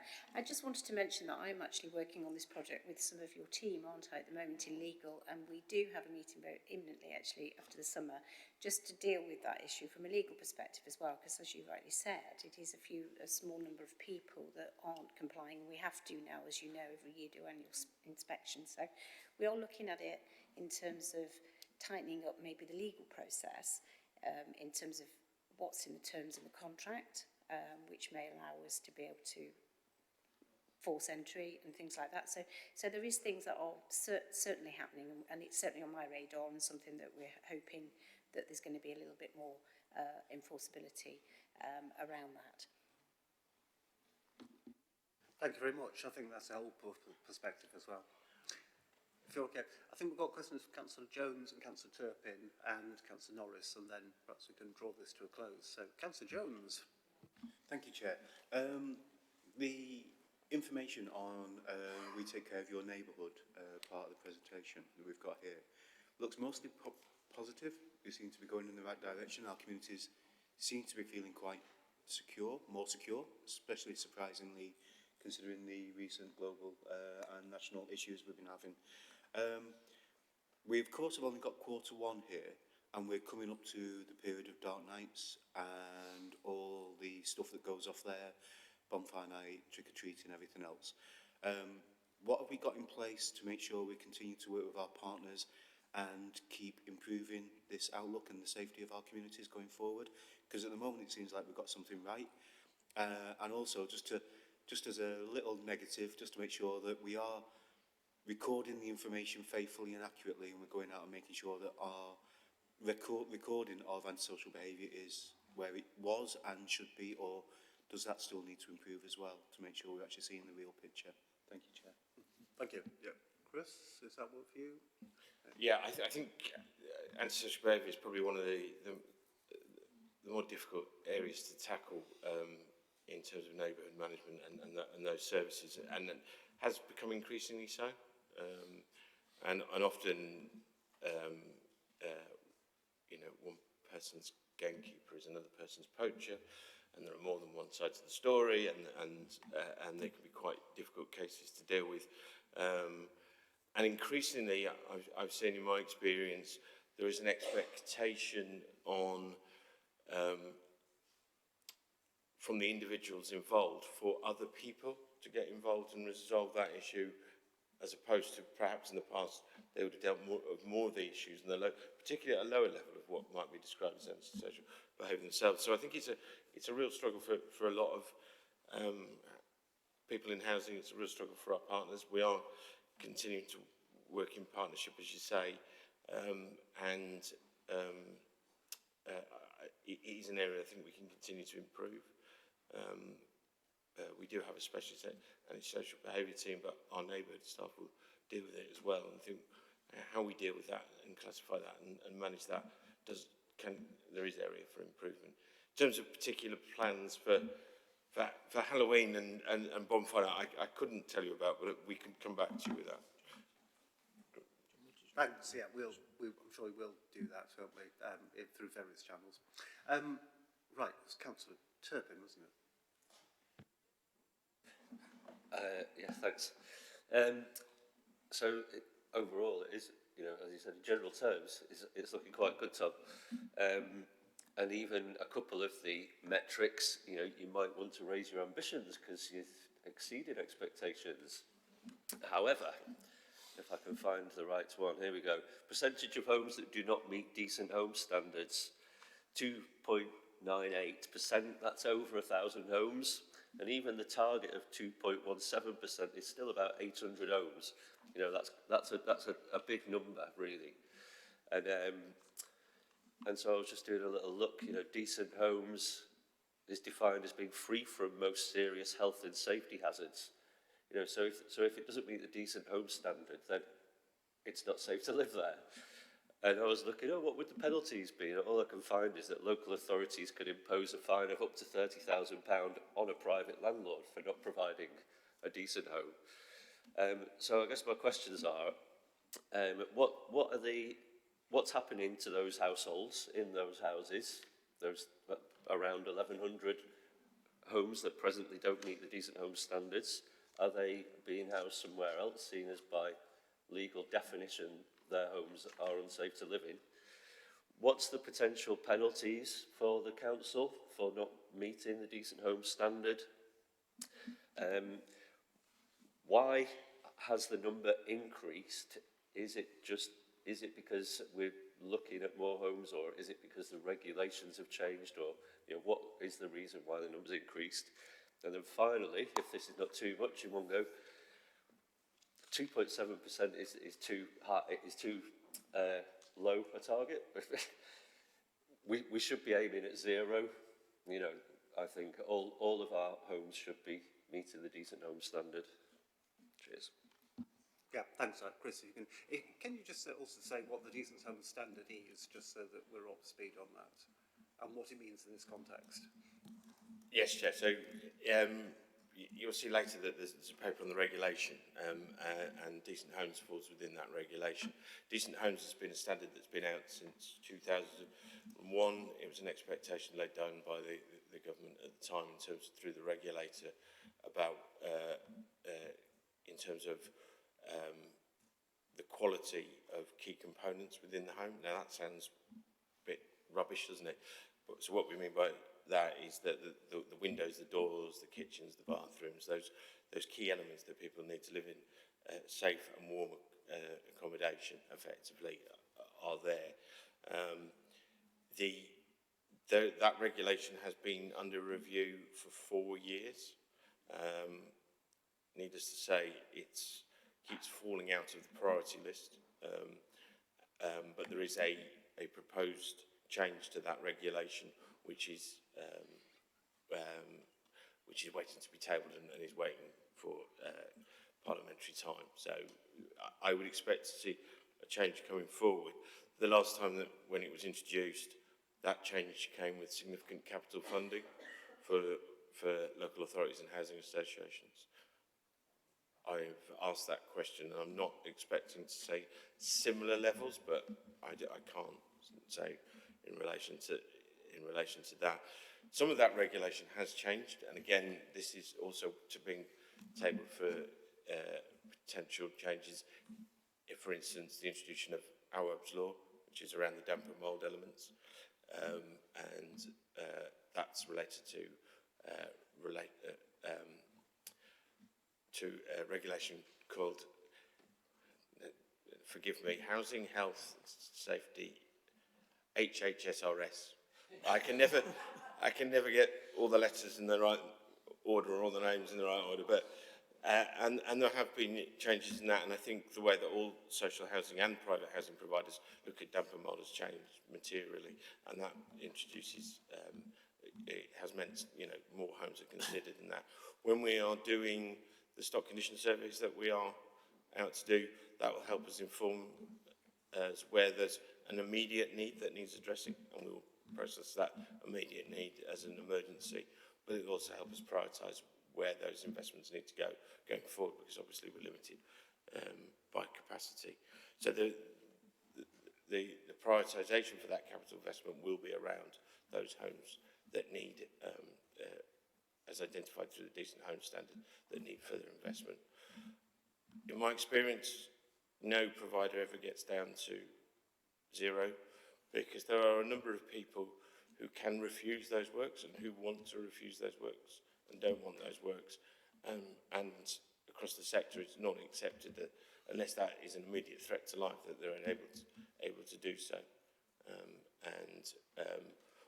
But we do revisit that every year to check that that is still the situation that they want. So you never quite get down to zero. But that would be, I think that's the right ambition to have, Councillor. Great, thank you very much. Last question, Councillor Norris. Yeah, I just wanted to reiterate it is really encouraging that it's going in the right direction, and to thank officers and staff for all the work to do that, because we were starting from a low baseline in some cases. I just wanted to clarify that where you've got the median targets, those medians are pulled from a pool of our peers, if you like, of local authorities that have significant, their own significant stock. And if that is the case, then I think thank you for including it in the performance reports, because I think that gives us a benchmark. And you've already said the median is not our final goal, but it does give us a good line to look at to see that this isn't just a blip in one quarter, that this is a steady set of progression. So I just wanted to check that, and then add on that I hadn't seen in this set of performance reports what was happening to our right first time rates, and I just wondered if there was any information on the changes of that in quarter one. Yeah, thanks. Relevant questions. Tom, you're first. Yeah, thank you, Councillor Norris. So yeah, just to be really clear, those targets are set on the basis of a group of peer housing providers who are similar to Sheffield, because we clearly want to measure ourselves against other people that are like us, large housing providers, complex cities, and all that sort of stuff. What we've effectively done is we've currently set the target almost like the next level. So where we're below the median, we've set the target at the median. Where we're above the median, we've set the target at the top quartile. As we hopefully progress into median, you know, the expectation is we will then set the target into the top quartile, because, you know, we want to, that's where we want to be. But we also want it to be realistic and reflect kind of where we currently are in the, I don't like the word journey, but the journey that we are on in terms of improving our performance across the housing and repair services. The right first time rates, I've not got those to hand, Councillor Norris, but I'm really happy to share those outside of the meeting. We do track those rates. It's a challenging one, because I think one of the things we've discussed a lot, especially since Chris has arrived, actually given Chris's previous experience, is that right first time is a good measure of some things, but not other things. So what the conversation we were just having in terms of what the issue Councillor Chaplin raised, what we wouldn't want is a contractor to be given the impression, you know, right first time, go and fix the roof, and then they don't and do they don't then pick up the other thing that we need them to pick up at the same time. They might then take another day or another hour, or they might need somebody else to do. So we're a little more cautious now about right first time as a measure of success than we previously were, but we do still measure it, we can share it. Thanks very much, yes. I just wondered actually, like your question, whether it would be helpful if you could ask officers to circulate the list of the peers that are in that basket that make up the median measure. It's larger landlords similar to Sheffield, but could we ask you to take that away? Maybe Amanda could do a note of that. Thanks very much. I was going to move on, but Councillor Woodcock hasn't done a go to ask a question yet, so over to you. Yes, question for Tom. I don't see anywhere where electrical test comes in. You know, the 5-year Pat test. Yeah. I don't see that anywhere in the report. Yeah, Tom. Apologies, just very quickly looking through, because we certainly do monitor it, Councillor Woodcock, because it's a statutory area. It's in the TSMs.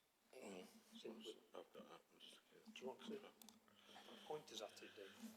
I've got it, yeah. Apologies, Yeah. should be in there 55 minutes. But just there.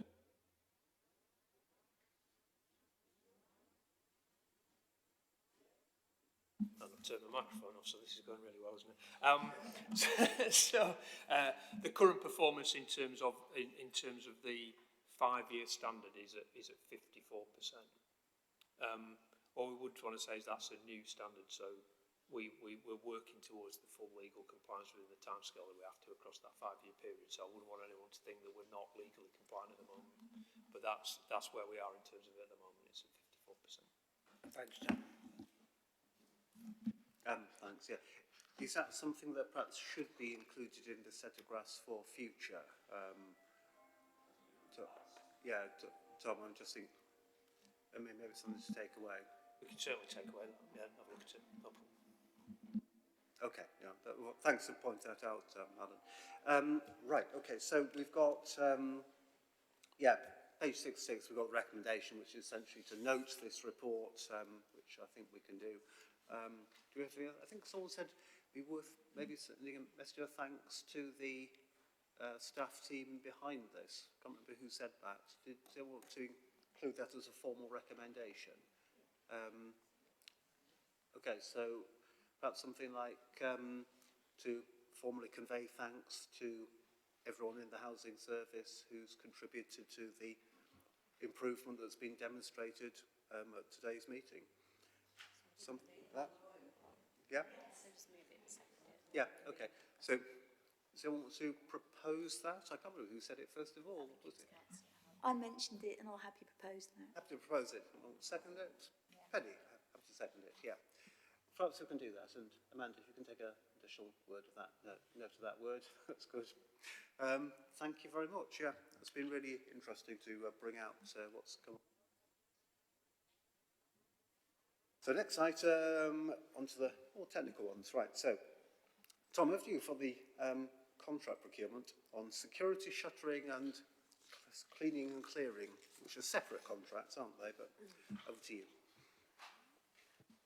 Thank you, Chair. So this is a fairly standard report in terms of asking the Housing Committee to approve us to go out to commission 2 services, one around security shuttering and one in terms of cleaning and clearing of properties. Security shuttering, as you probably imagine, is about us preventing crime, securing buildings, quite a specialist area of work to some extent. We usually rent them because it's usually temporary in nature, so we usually secure a building and then we reglaze, so the equipment, the kind of the actual metal shutters and things like that are rented. We need to do that though on occasion, just to make absolutely certain that buildings can be kept secure and prevent any other issues. I would say that this includes, it's mainly housing repairs, which is why it's in this committee. We do also use this same contract where we need to do this on other council buildings. So, you know, community buildings or larger buildings actually where we need to secure them. And that means we do use it to do things like to protect the interiors of some buildings in terms of heritage value and things like that, and prevent damage as well. So that's the shuttering. The Clean and Clear contract is mainly about void properties on social housing estate, although again we do sometimes use it on our corporate estate in terms of other council buildings, but it's again in housing committee because the main holding is within social housing. We've talked a lot about vacant properties. The clearance of those properties is really integral in terms of us turning properties around very quickly. Again, it is specialist in nature to some extent because of what we often require this service to do. So this service can be, anything from fairly simple cleaning right up to our, properties where we've had really significant damage, really significant misuse, vulnerability issues, all sorts of different stuff. So it's quite specialist. Because of the nature of that, it is often in lots of other authorities contracted out because you need a lot of specialist equipment in terms of all the things that protect the people who are doing this work and the risk assessments that sit around it. This is not, I want to be really clear, this is not somebody going in and wiping some surfaces down and do a bit of brushing. This is often quite technical, high-risk work. So they're the two contracts. The proposal, as I say, is to go out and commission those two contracts. Estimated value of around about £4 million across the two, and we will go out through our usual procurement services to do that. Thank you. That's really helpful. I think it's a relatively straightforward report. I just want to ask the first question here because it was something that was raised at the Tenant Voices Matter panel yesterday, and that was it. I think you've addressed it, and I just wanted to ask the scale of this. You said that essentially the shutters are mostly on council housing, but it's the same service that is used for some of the non-housing buildings occasionally. And the question is really, is that being paid for out of the housing revenue account? Or if not, then how is it accounted for so that tenants aren't paying for non-housing buildings?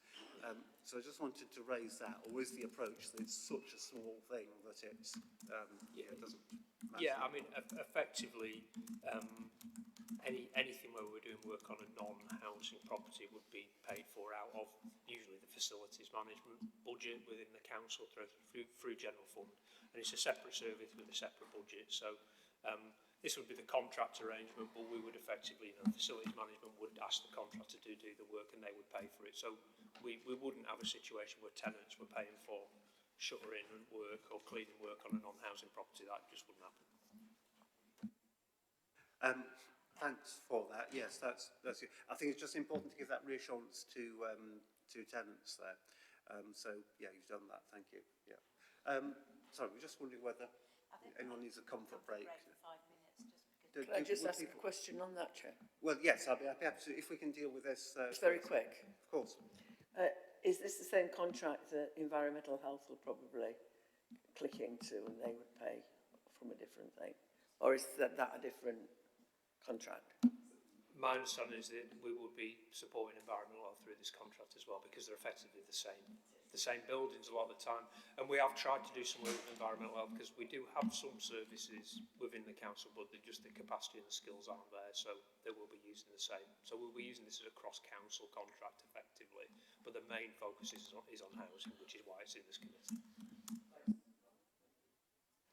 Right, thanks very much. Any other questions on that? Right. Can I just ask, just before we formally vote on, does anyone want a comfort break? I mean, it's 10 to 12, we might as well get through the rest of the agenda if we don't, but equally if people do. Should we just have one? Because if you don't want to be comfort, then at least stand up and jump around, because I think everyone's indicating that they're cold. Right. Shall we just have a 5-minute break, literally, and then we'll come back, just formally vote on this once Councillor Chaplin's back, and we'll resume in 5 minutes. Just one, so straight after this, we've got a session to discuss remits of the committee. So I think that not everyone can stay for that, but yeah, that's what we have got. So let's see what we can do with that. Yeah, yes, actually, we possibly could if people want to do that. So let's...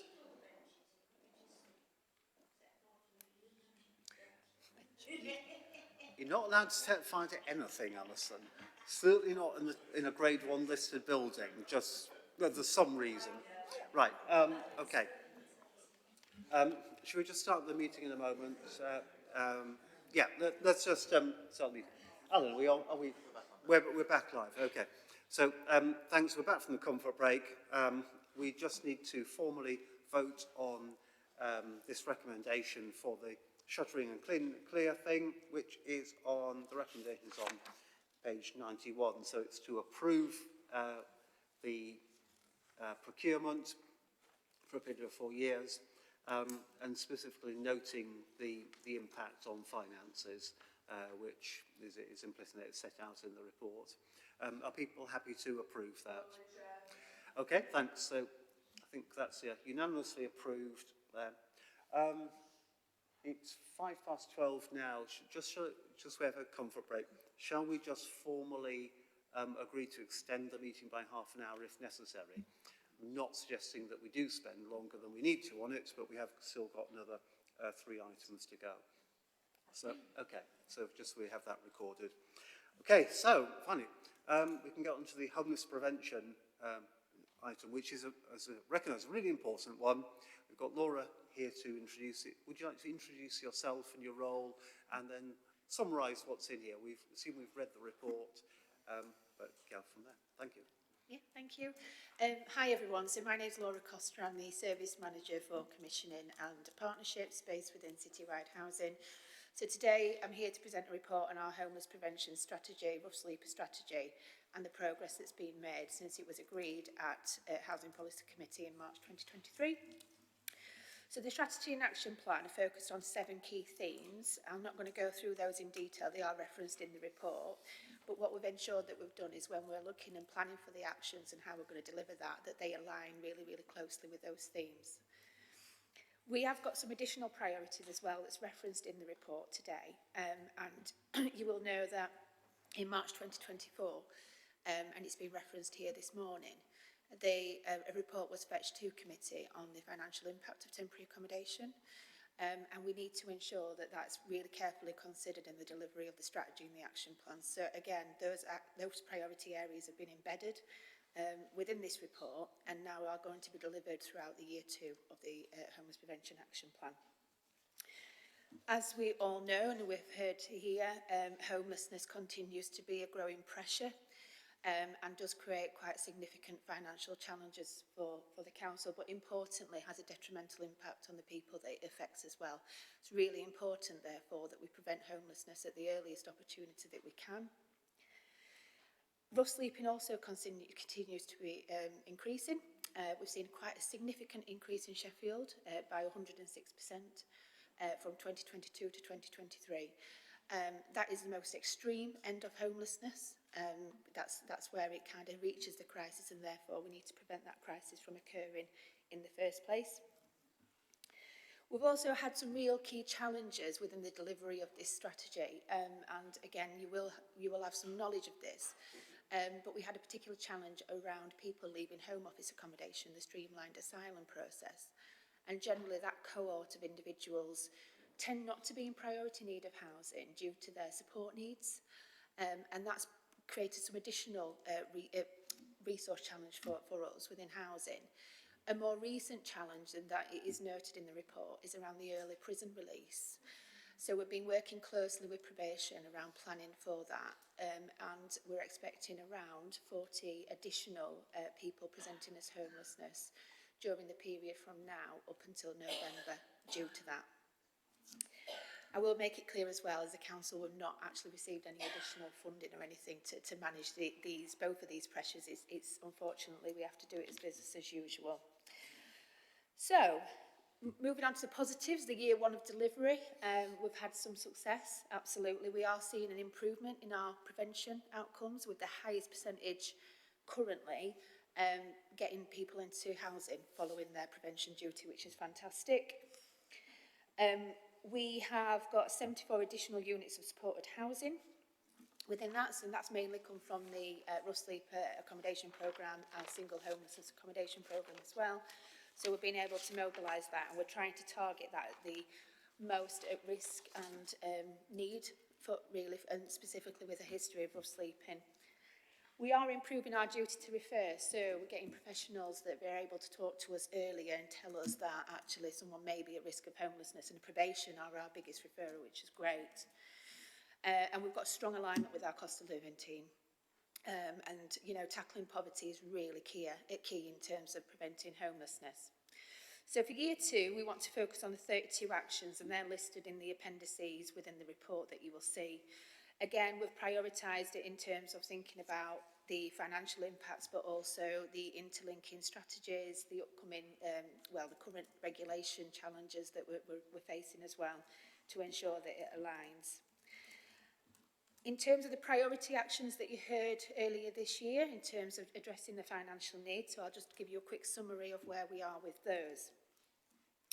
So the first priority action was increasing homelessness prevention. So we want to develop a community model and base that within the highest presentation areas, homeless presentation areas in the city. So we went out to do some soft market testing with the partnership, the wider partnership, and we didn't feel that actually they were able to deliver this service. So the intention is that we will be looking at developing that model within our existing service. And that, again, is going to be in a year 2 action. Expansion of private rented properties. So, again, that's business as usual for us. We have seen an increase in this last year, but we do need to step that up. A lot of the costs that are associated with that delivery are funded what we call from our homeless prevention grant. And it is important to reference that both that grant and the Rough Sleeper grant will come to an end in March 2025. We are yet to hear from the government what the future of those programmes and grant allocations are. So we want to deliver this, but it is very, very conditional on the future, on the future grant allocations.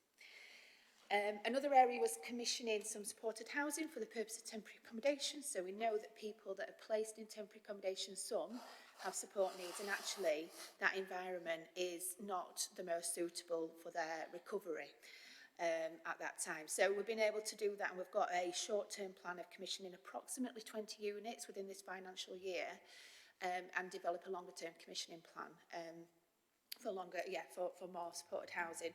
The key challenge we came across in that was that actually a lot of the registered providers in Sheffield they don't have the stock here and now to give us.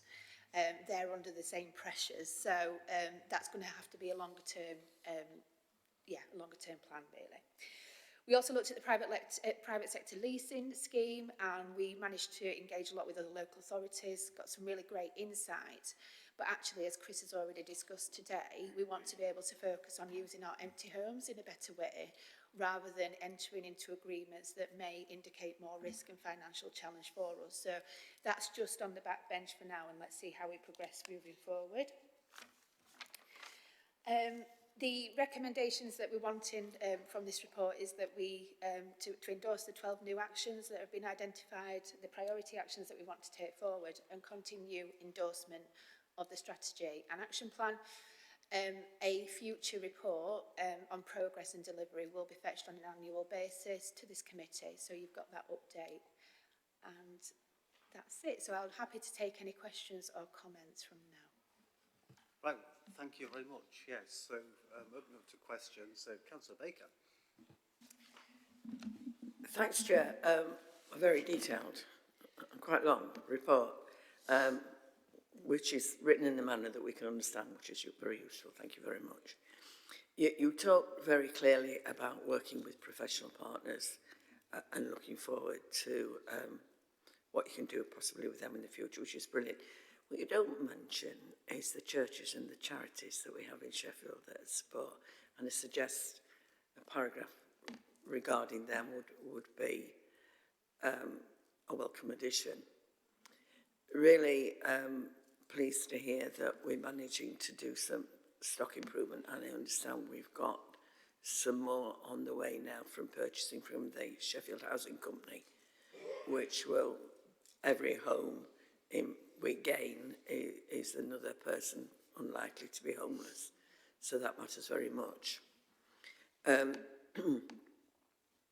think we're all learning the fact that if we can provide specialist accommodations, usually by purchasing from partners because they're very expensive for us to buy, then that home won't be subject to right to buy.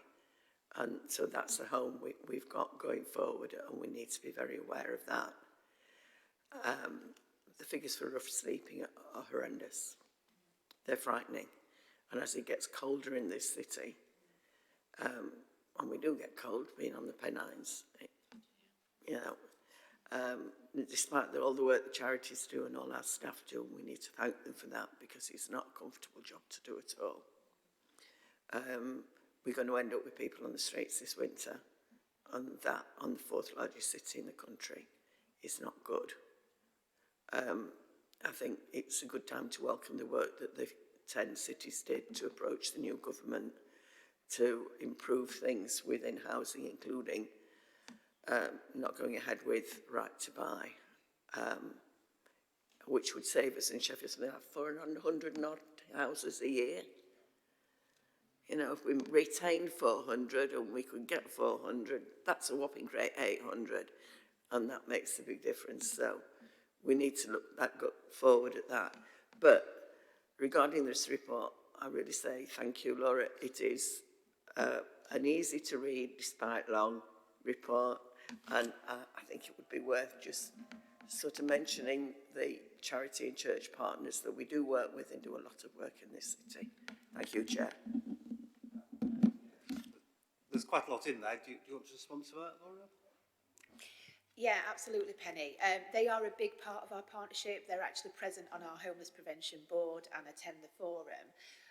Something that they're really, really supportive and that we're very lucky to have is their ability around rough sleeping and what we would call the SWEP provision, so Severe Emergency Weather Protocol, which we have to implement, as we know. So yes, very valuable. As you will see in the report as well, what I have said is given there's such a stark increase in rough sleeping, I do feel that there's a very, very specific and detailed action plan that needs to be developed. So that will be coming to a future committee to be endorsed. We did have a very successful summit in July, and Douglas attended, and it was really great, really a lot of commitment in the room, a lot of passion to keep driving this forward. And our aim really is to try and encourage that responsibility and accountability with our partners across the city now that we all need to work together to address. Can I just point out, Chair, that the Homeward, the Prince's charity, is beginning to come together in Sheffield, and I think both Douglas and I have been and are slightly involved in that. And going forward, when it becomes clearer, because what we're talking about, it might be something worth discussing with the committee. Thank you, Chair. Yes, thank you. Do you want to say anything on Homewards?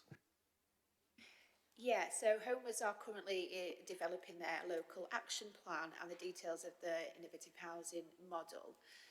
It is yet to be established. We do have an initial report going to Strategy and Resources Committee on the 25th of September. That's going to set out the progress to date and the engagement and relationship that we currently hold. There will then be a further report that says, actually, how is the Homewards programme going to help us in the delivery of this strategy? So how can it supplement our work and to also address the financial pressures that we're currently experiencing? So that's a very short overview at Homewards. Thanks. It's probably worth saying, yes, so there is a paper on Homewards going to Strategy and Resources. I'm not entirely sure why it's going to there and not here, but there will be a reason. And that will now be published, won't it? So that's out there. It's something we'll definitely need to look at in this committee. Certainly when it translates something more material than it is at the moment.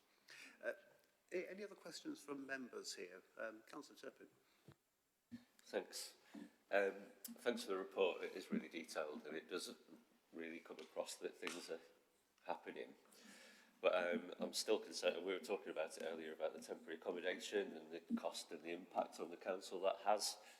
And as my friend Penny Baker said, you know, it really brings it home, the importance of getting those houses into use, doesn't it? And we could, you know, if we can do that, then we can more or less end this in the short term. The other thing that I think of, and I mentioned before, is that I don't see a bad business case for the council buying hotels. And I've just had a little quick look on Rightmove. There's a 42-room hotel near the M1 for £3 million. At £100 a night, £365 nights a year, that would cost the council £1.5 million. That is what we're paying to put people in hotels. 42. Huh? Not near the M1. Cutcliffe. It's in Sheffield. So £1.5 million. The hotel is £3 million. That would be paid for in 2 years. It's staffed. It's an operational business. We could buy it. We could fill it with our people immediately. If it's not too far away, it seems that Peel Land is selling Doncaster Sheffield Airport. That's 102 rooms for £3 million. Now that would more than pay for itself in 1 year if it's not too far away. I'm really surprised that we haven't been looking, with the increasing cost of temporary accommodation, that we haven't been looking at buying hotels when they're on the market, where the money is circular, it's coming back into the council rather than out of the window to private businesses. Thanks. I don't think, Chris, if you want to say something, we don't need to go on to whether the BB Stockholm barge is now available, but I suppose just want to reflect. I mean, you know, on the face of it, it's a pretty sensible idea. It doesn't just have to be hotels, though, where we're housing people. It can be any sort of accommodation where, if the council get a lease of it, it gets us completely around that issue which we've been describing as housing benefit subsidy loss. But yeah, Chris, can you flesh out a bit more of why we haven't gone down that route so much? Possibly not, Councillor. I could have done the other bit. The bit I was going to commit to is not do more homes under the hammer and do a little bit of on the costings. I do know colleagues in Housing Growth team have looked at capital purchases around that, but I can't provide you that detail. We can ask them though. Because of the focus we've been doing to reduce the impact of using B&B and hotels, not only on the council's finances, but on those individuals that are placed in there, because I think there's a material social impact with that. That's been a particular focus. So coming back to the points mentioned earlier in previous reports, in terms of the financial impact, we recognise that we've reduced the forecast in that area by 350,000 in the first quarter. We'll review that again at the end of this quarter, so at the end of this month effectively, and we'll be looking for further reductions, because we really have been prioritising and focusing what comes up in those vacant homes to those people who are potentially in temporary accommodation and B&B. It's not a straightforward swap. So if you have 6 empty homes come forward that are all one beds, they're no good to a family of 5 or 4. So you have to look at that quite dynamically about where else in your housing need do people want to move accommodation or downsize or change, and create those chains that are able to do that. So that's those are all the tools we're looking at now and deploying to reduce that. With a very much of a focus of not having anybody in TA in the future.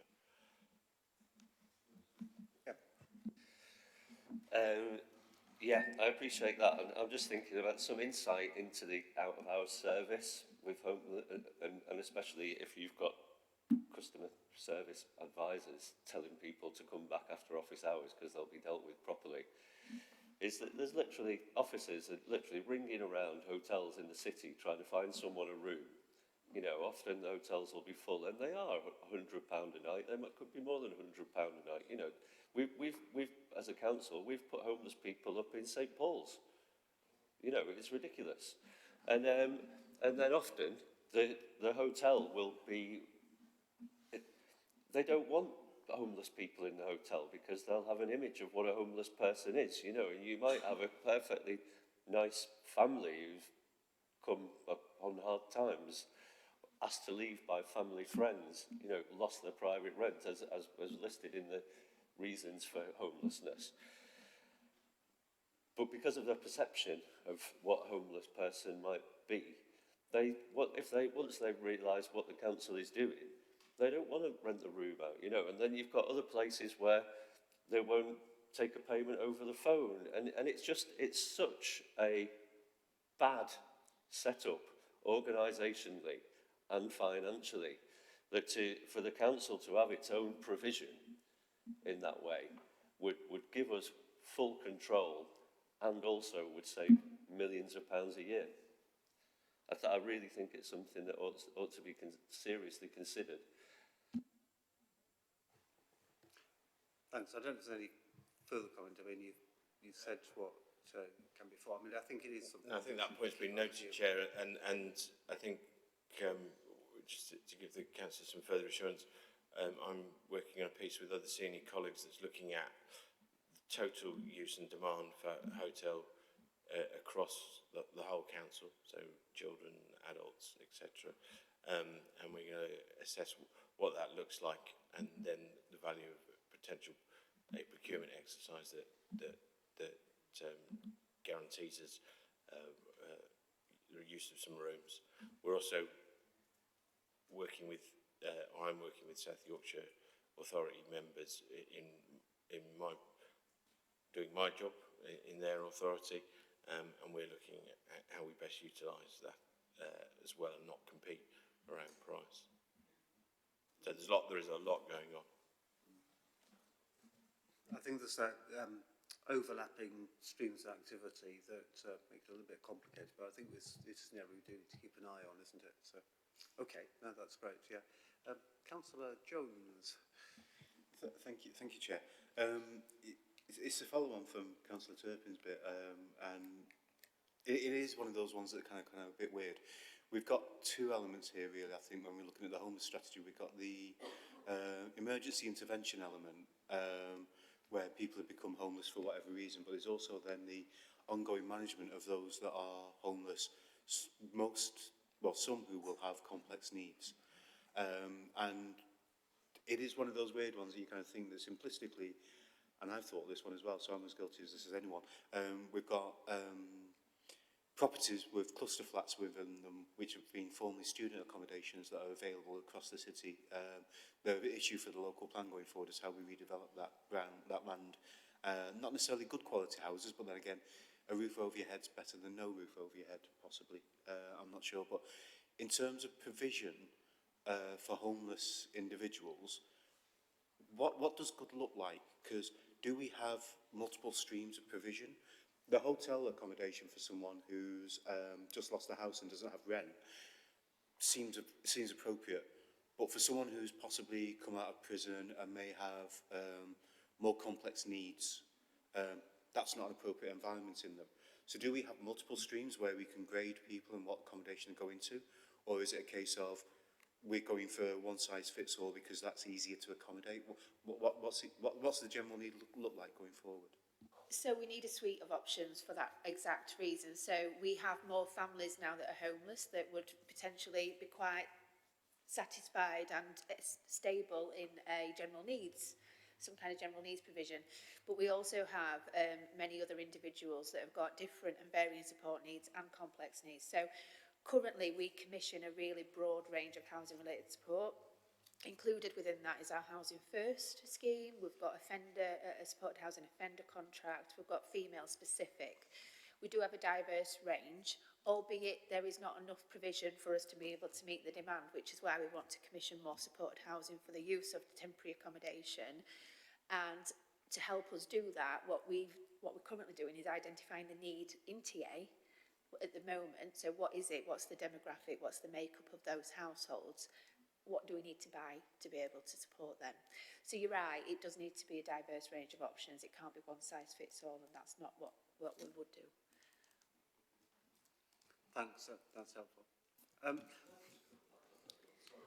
can if need be. I'm just conscious of time, but yeah. I just wanted to say that I've thought about that as well, Mark, and I sort of think that, you know, if it is the council's own building, then what's the we could put our own security and we could put our own care workers in there. You know, there could be full-time social care staff in those buildings if we own them. Yeah. Without labouring that point, I mean, any further comment from officers, or is it just something we need to know, to something to keep an eye on? Okay. Can I just ask, very technical, page 105 on the recommendations, Laura, it's a the second recommendation is to seek the approval of 11 new actions and deletion of 1 action. Is that accurate, or? So altogether it's 12 actions that we wanted to be reviewed, and they're detailed within the appendices.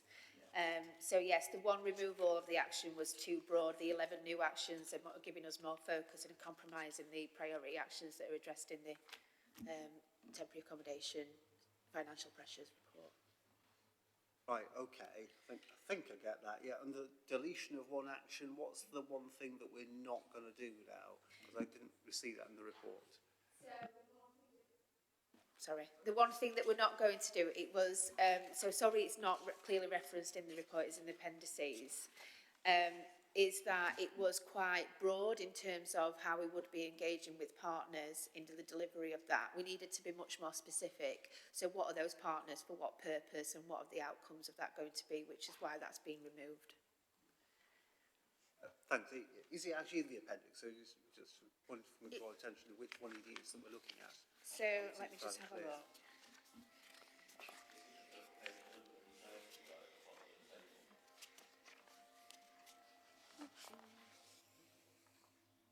I don't have the page numbers on my copy, sorry. Yes, that's one. Right, yes, I see now. Yeah, managed to point. Page 130, the bottom one actually does say removed. It's just... yeah, the very last one, yeah. Sorry about that, yeah. Yeah, in my black and white copy, it's been... We needed it to be more specific with partners. That's obviously is too broad for that, and that's why we've removed it. Right, that makes sense. It's just so that we're clear what we're actually being asked to vote on. That's fine. Yeah, in view of the time, is everyone happy if we just go through the recommendation there? And thanks for answering those questions there. So we can now put down. So on the second one, sorry, let's go over this again. So we're being asked to continue endorsement of the strategy and action plan, and then seek the approval of, is it 11 or 12 new actions now? It's 12. 12. Yeah, 12. So we say seek the approval of 12 new actions and the deletion of 1 action. Okay. Is everyone happy to agree that? Everyone agreed? Unanimous there. Okay. Thanks very much. All right. Thanks for your work on that. And I know that in the briefings we will want to keep on looking at this quite closely. So thank you very much. Okay, 2 relatively short items, he says, in anticipation. However, important ones though. So yeah, Chris, Peter, I don't know if you're coming up to the desk to Chris, you're going to lead off on the item 13, the response to the regulator, which is a really important piece of work encompassing a lot of what we've talked about already today. Chris, shall I hand over to you to introduce? Yeah, no, I know committee's pressed for time, but I'll just give a bit of context to this paper and to regulation in general for local authorities. So as of April 24, local authorities came under the jurisdiction of the additional regulation from the Regulator of Social Housing. They previously had a much narrower focus, particularly around safety, but this new regulation introduced the consumer standards. The consumer standards have 4 key areas. You can see those in the report: the safety and quality standard, transparency, influence and accountability, neighbourhood and community, and the tenancy standard. I have to say, nothing in that standard is abnormal or excessive. I think, having been subject to housing regulation for more than 25 years, can I say that, Chair, rather than the exact year? This is, I think the current regulation is some of the most sensible and applicable to residents. So I think it is the right thing. Those standards are accompanied by a series of measures which are called tenant satisfaction measures, or TSMs for short, and all providers, whether they be local authority or housing association or for-profit social housing providers, have to measure those satisfaction measures in the same way, and they cover effectively the regulatory, statutory and legislative requirements within the standard. So the final element of that introduction of regulation is that it gives the Regulator for Social Housing new powers around the code of practice on the consumer standards, and it's fair to say that a number of local authorities since April are on a journey with those new standards. A lot of them are playing catch up, similar to ourselves, and in the last 4 or 5 months we've seen a lot of self-referrals from local authorities as well as judgments to that social housing regulator. So the Sheffield context for this is that very soon after the regulations came into force, through a long period of previous engagement with Sheffield City Council and a notice that had been issued under the old regulations, that the regulator gave Sheffield a grading of C3, indicating failings from us as a landlord that they wanted to see improvements for, and recognising we were not delivering the required elements, particularly around the safety and quality consumer standard, which I think we all recognise is a priority. So as a response to that, we've continued to work with the regulator and meet with the regulator on a monthly basis. We have a series of plans and documents to ensure that we do meet those standards and that we're able to evidence that we're effectively meeting those standards, because transparency alongside the good governance process is really important and is outlined in those consumer standards. So we've had a real focus on those sources of assurance to both senior officers within the council, but also this committee, hence this report is coming here. And as members of this committee will know, we also have a specialist subgroup of this committee who scrutinises the work that we submit to the regulator on a monthly basis and questions progress on that, which is welcomed by ourselves. And when we meet the regulator next week, we expect to be welcomed by them. So that's the effective background. The asking here is to note the council's response to the regulatory judgment that was issued, for members to highlight any areas of concern they might have in this, from what we've reported in this report, and request that the progress in the meeting the requirements of the standards is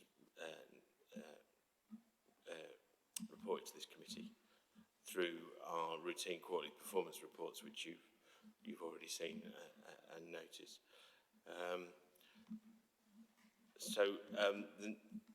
Whilst we had an in-person meeting with the regulator in August, and I think it's fair to say that they walked away from that more satisfied than when they came in. I don't think you ever go to the meeting with any regulator and you come out with an A star, because you wouldn't be there if you didn't need to be there, and you wouldn't be A star material. So, but we did give them a presentation which gave them a great deal of assurance. And the next meeting with them is on the 27th, and we have a meeting next week with the subgroup who will go through that set of documents that we'll be providing to the regulator, and obviously the TSM performance figures, which, as I say, this committee has already noted that the improvements in those areas. But that transparency extends beyond just committee members and officers. It extends to our residents as well, and that level of engagement and that transparency is really important. So following the publication of the judgment, the council proactively contacted its 27,000 tenants through the email addresses that we had and shared the approach with them and what we're doing, and also talked to the local media. And I think the tone of that was the right one in terms of, we recognise where we've made mistakes. We apologise to customers because of those mistakes and some of the poor service. It's not what we want to deliver. And as you've previously heard, we're on a journey, to quote, to improve that performance, and we're heading in the right direction. We've also extended that engagement out to some new tenant panels. So we have a new communication tenant satisfaction panel, for instance, a new homes panel. We've got a specialist group now looking at work that we do around safety in our high-rise blocks. So there's quite an extended amount of engagement with our customers, and we're taking their feedback and obviously looking to take on board their feedback. That's all I was going to say on that. Chair, and welcome any comments or questions. Yeah, well, thank you very much. We'll take some questions in a moment. And just saying, thanks for sort of working through this process, which is new to us as a council in terms of regulation, less new to you with your background in housing associations, but I think the whole approach to regulation is to be welcomed, and if it helps us get where we are, that's good. Just want to draw people's attention to the extensive discussion we had earlier on with performance management and the fact that the graphs are pointing us all in the right direction in terms of improvement. Also, I should probably throw in the fact that we met with the Tenant Voices Matters group yesterday, so tenants there had a chance to see this report as well, and understood that it was very much linked with the progress on repairs, and they could distinguish between those isolated individual cases where they knew of things that hadn't worked out very well and when repairs take a long time, and the general trend of improvement. So I think it's worth just noting that there. Councillor McGowan. Yeah, it's just a quick one. It's what you said about the panels at the end. Is there one for older people's independent living? Because there used to be a sheltered housing board and that got finished, and I know people in those feel like they've lost their voice now. So I'm just hoping that there is something there for them. That tenants in Sheffield, the panels are open to all tenants, so certainly they are able to attend those panels, but at the moment, no, we haven't got anything specifically for older people. So that's something we could look at with the service. Yeah, we can talk to the service and see how we bring something along those lines. Yeah, thank you. Questions? Councillor Chaplin. Thanks. So a couple of questions then, and so if you could answer it, would you be able to give an estimate of when we will have, when we will be compliant, or however you want to call that, to get a grade 1? And secondly then, as we progress, assuming that things do continue to progress, will at one visit the regulator say, oh right, well now you're a C2, and oh no, you're a C3, or how does that work? Do we have to wait for the cycle to come round again in another number of years to be regraded? It's a good question, Councillor. It's a question we asked the regulator, and I think it's fair to say that the answer to the question partly was the regulator's answer to the question, which is how long is a piece of string, but they did give us some clearer guidance on that. So, and you touched on the key elements. To move from a 3 to a 2, they could do that as part of their monthly assessment process. If they saw sufficient progress and were satisfied, they wouldn't give a time frame on that, but they said it would be unusual if it was less than 12 months. To move, what they did confirm to us, which I wasn't aware of, I'm not sure where it's published, is to go from a 2 to a 1 now, you do have to have an in-depth assessment. So that's a much greater level of scrutiny. Involves usually a 3-day visit, involves conversations with members of the committee, senior officers, our residents, all of those sorts of people. So really, the clue's in the title, a really good in-depth assessment, similar to what you might see in a school inspection or something like that. So that wouldn't be scheduled until we got to 2. So the ambition is to be as best as we can be, as quickly as we can be, but and we'll just keep working to that. Thank you. I dare say the regulator itself doesn't know the answers to all those questions yet. Councillor Baker. Thanks, Chair. I mean, this ruling has impacted on us that we can't bring down certain fundings. To what level do we have to, how low do we have to go to be able to do that again? I think that's again something we're seeking clarity on. So that particular restriction was in place due to our gas compliance. We're aiming to get our gas compliance as close to what's seen as a level of tolerance by the regulator by the end of December this year, and then it'll be how does that then impact the previous link to capital funding and regulation came from the previous government administration, and the current administration hasn't given any indication yet how they see that, but obviously has given an indication that they want to see material growth within local authority and social housing and private development. So we'll see. Is it just worth clarifying the difference between the regulatory notice and the regulatory judgment?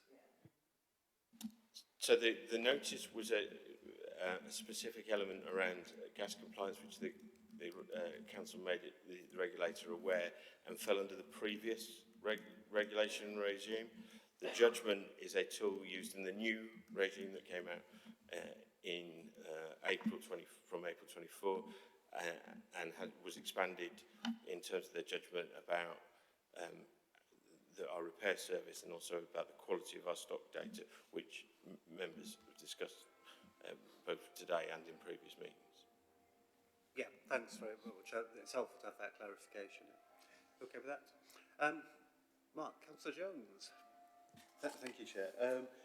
More for my own ignorance, it's good to know that you're having ongoing discussions with the regulator and regular meetings with them. The only thing I'm not sure about, and obviously you give us feedback on them, and that's great. It's good to know that stuff's going forward. Do the regulator actually give you you mentioned the Ofsted bits, so in a school term, do they give you an end-of-term report where they can say you've done good, done exceeding expectations otherwise? Do they give you those kind of documents that you can fall back on to kind of make sure that your feelings coming away from there are what they're saying? Because we know what it's like. They'll say, oh, that's really, really great. They'll walk out the door and there's, oh, what are they doing there? Do they give you anything more substantial to make sure that you can bench check what you're doing and make sure it's going forward well? Yeah, I think this regulator is going through a learning and development process itself, and Douglas referenced that. I think we have asked about feedback and also best practice, and they're very clear that they don't share best practice. It is about co-regulation with themselves and meeting the expectations. They do give us some feedback. They certainly acknowledge where they can see improvements or where there's the information that we hadn't seen. But there is a continuous challenge, and I think that challenge is useful. Right, thank you.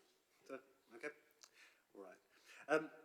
In view of the time, and I think because we covered lots of stuff on the performance report before, we should let you have your last point, Chris. Chair, just to note for committee, this is Peter's area of expertise, and since I've been here and since before I was here, he's been keeping us on the straight and narrow on this. Peter leaves in 2 weeks' time,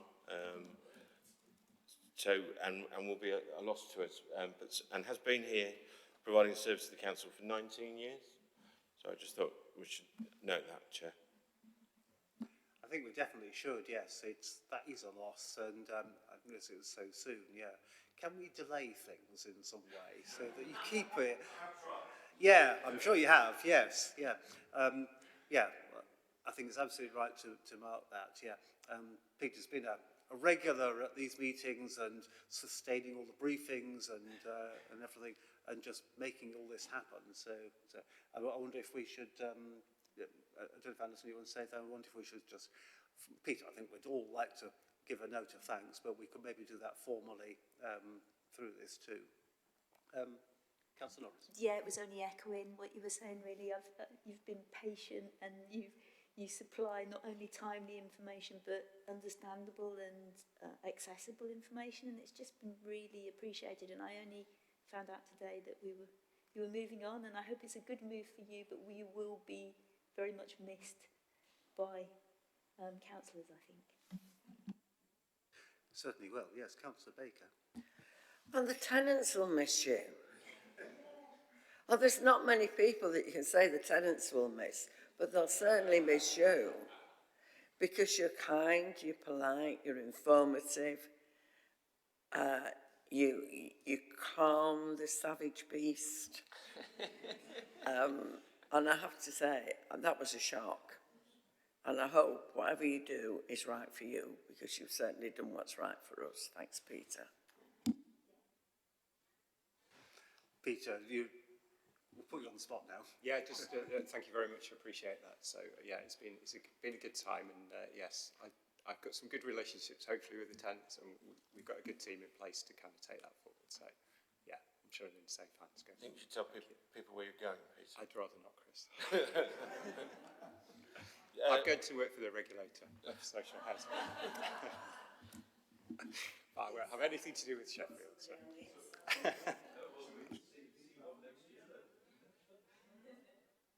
There is a very serious side to that, of course. It'll be a real benefit for the regulator to have someone who's got actual experience of how to run a housing organisation of this scale. So I just wonder if we can work a note of thanks in there into the recommendations. So on page 143, we've got recommendations. So the first one's straightforward, which is noting what we just discussed about the council's response to the regulatory judgment.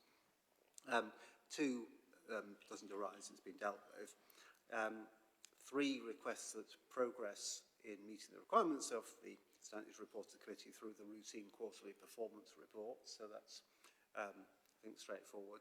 But I wonder if we could add in further recommendation to note that Peter Brown is leaving us after 19 years, and specifically that the committee would like to thank him for his contribution towards making tenants' lives better and the work done that's very much in the context of regulatory improvement. Something like that, which can maybe tidied up. Do I get general sentiment on that? Does everyone want to support that? Should I take that? Councillor Norris, Councillor Baker proposing and seconding. So you both spoke there. I'm certainly to support that. Should we take that as an amendment there? Unanimous, and that's all voted through. Okay. Amanda, if you again can make sense out of that for decision, that's good. Thank you very much, everyone, especially you, Peter, and the others. Right, okay, shall we? We've got one more item. Welcome, Dean. Do you want to step up, introduce yourself as usual, even though we all know who you are, and say what item 14 is? Thank you very much, Chair. I'm Dean Butterworth. I'm the Council's Head of Investment and Maintenance for the Housing Service. Item 14, just a couple of bit of context this. It links very clearly into the report that Chris has just presented in relation to regulation. Fire safety is a key component of the regulatory framework, but also as part of the Building Safety Act, we've got a responsibility as a local authority to make sure all of our buildings are fire safe within there. The second context there is that people will have read within the press 2 weeks ago the release of the Grenfell Report Inquiry, or Grenfell Inquiry Report, that sets out some key issues to address on there, and very clearly fire safety within our high-rise buildings was one of the key challenges there. What this report sets out is, in some respects, the changes to the regulation and the changes to the inspection framework that we have to put in place, which means there are increased calls on the resources that we've got to make sure that we are fully compliant with our requirements, particularly around the fire door situation. Any property that is above 11 metres has got to have an annual fire door check. We also undertake fire risk assessments across all of our stock, high-rise blocks each year, older persons independent living schemes each year, low-rise blocks of flats every 3 years, which identify around about each year 4,000 fire repair jobs and approximately 800 fire doors that need replacing. And when we talk about a fire door being replaced, and just to give you some understanding of why a door would need to be replaced, where we've put what we call an FD60, which is a fire door which has got a 60-minute fire rating, if at Christmas time somebody wants to put a wreath on their door and puts a screw in an FD60 door, it is no longer compliant and it has to be changed. Something as simple as that means that we have to change the door. If the letter plate needs changing, it's not compliant and we've got to change the door. At this moment in time, because of the framework that we've put in place, there is not enough capacity for us to deal with the repairs that we've got coming through our fire risk assessments and our health and safety walkdowns within there. This report sets out how we intend to deal with the capacity issues, and because the contractual value of this potentially is going to be over £250,000, it's committee's responsibility to approve the request within here. So this is very much around providing additional capacity to get those repairs done within timescale. We expect that once these arrangements have been put in place, the backlogs that you see within the report will be addressed, and the anticipation is that we will have no fire repairs, backlog of fire repairs outstanding beyond Christmas, and then we'll be dealing with an external contractor to procure fire doors to deal with the backlog there, and then also deal with approximately 1,000 doors per year that will be coming through at that particular time. So each of those reports can be dealt with in a 55-day timescale, and we can be compliant with the Building Safety Act and also compliant within the housing regulation at the same time. So I'm happy to take any questions. Thank you. Yeah, got a couple of questions there. Can I just ask, the proposed contract which is being asked to approve the procurement of, how long would it be for? It would be for a 3-year period, and we would have review periods built into that contract. Great, thanks. Yeah, that's really helpful. Okay, Councillor Baker. Thank you. It's a sensible way to go about it, but are we going to check on the private contractors? Are we going to make sure they're doing the job they should be doing? Absolutely, Councillor Baker. And one of the things that we've got to do with fire doors is the fire door has got to be universally tested, so we've got to make sure that it's the right quality and the right standard before we put it. Each door has then got to have double certification once it's been installed and then checked, and then we'll be making sure that we're putting a quality assurance framework in place to assess a percentage of doors each year to make sure that they are compliant. But we'll also, for the doors that are picked up also within the high-rise process, they'll be checked on an annual basis anyway, so we'll make sure they're compliant when they're installed and then they're compliant on an annual basis after that. Thank you. Okay. Well, Councillor Norris and Councillor Jones, can you get your questions the next 4 minutes so we can wrap this up without extending time again? Really quick one, it's graphic, Dean. You're saying about you could hang one wreath and puncture the door and then it's shot. I just wondered what our liaison with tenants to explain to them the difference in a fire door and to try and prevent those things happening. Thank you, Councillor Norris. One of the things that we've got to do is a big education piece with all of our residents. So one of the things that we'll be doing with installation of new doors is come with an information pack that says this is what you should and shouldn't do in relation to your door. But it's also a case if an individual resident finds something that's wrong with the door, report it immediately. Don't wait for the next inspection, because we need to know that whether it's compliant or not. The whole aspect of regulatory safety and compliance is a big issue for us, that we know we've got a piece of work to do, and Chris mentioned it earlier in terms of us coming in and out of people's homes.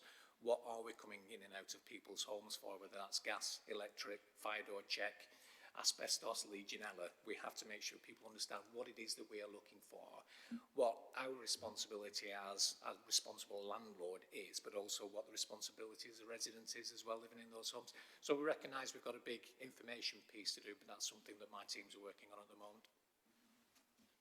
Thank you very much. Yeah, Councillor Jones. Thank you. Councillor Alison just asked the bit about the letting people know what they're doing. Does the tenant pick up a bill for restoration where they've effectively damaged the door, or do we just fund it? I think where it is willful damage, we will recharge, because that would be prudent for us to do that. We've got to get to a point where residents fully understand what they can and can't do in relation to doors. So at this moment in time, if we've not told people what they shouldn't do and they puncture a hole in the door with a screw, for example, it wouldn't be really reasonable for us at this moment in time to recharge for that piece of work. But there will become a point in the time when we've done the education piece, and we'll also be very clear that says if this instruction and education has been given out and this continues to happen, yes, we will be recharging you for that work. Thanks very much. Just final point, just want to make is about the crime safety. When we had procurement for doors and windows recently, the police's crime prevention people were in touch saying, can we make sure it's done to their secured by design thing? I just want to see if we can make sure that that's included in the procurement for these doors as well, if that's possible. Chair, I can confirm that FD60s are compliant with that regulation. That's great. That's very helpful to know. Everyone happy that no further questions? We're happy to approve the recommendations on page 161, which is essentially agreeing this proposal and approving the procurement. Thank you very much. Yeah, take this unanimous. All right, that was the last item we've got there just at the end of the meeting. So thanks very much. Next meeting is in October. That's it. We can close the meeting. And yeah.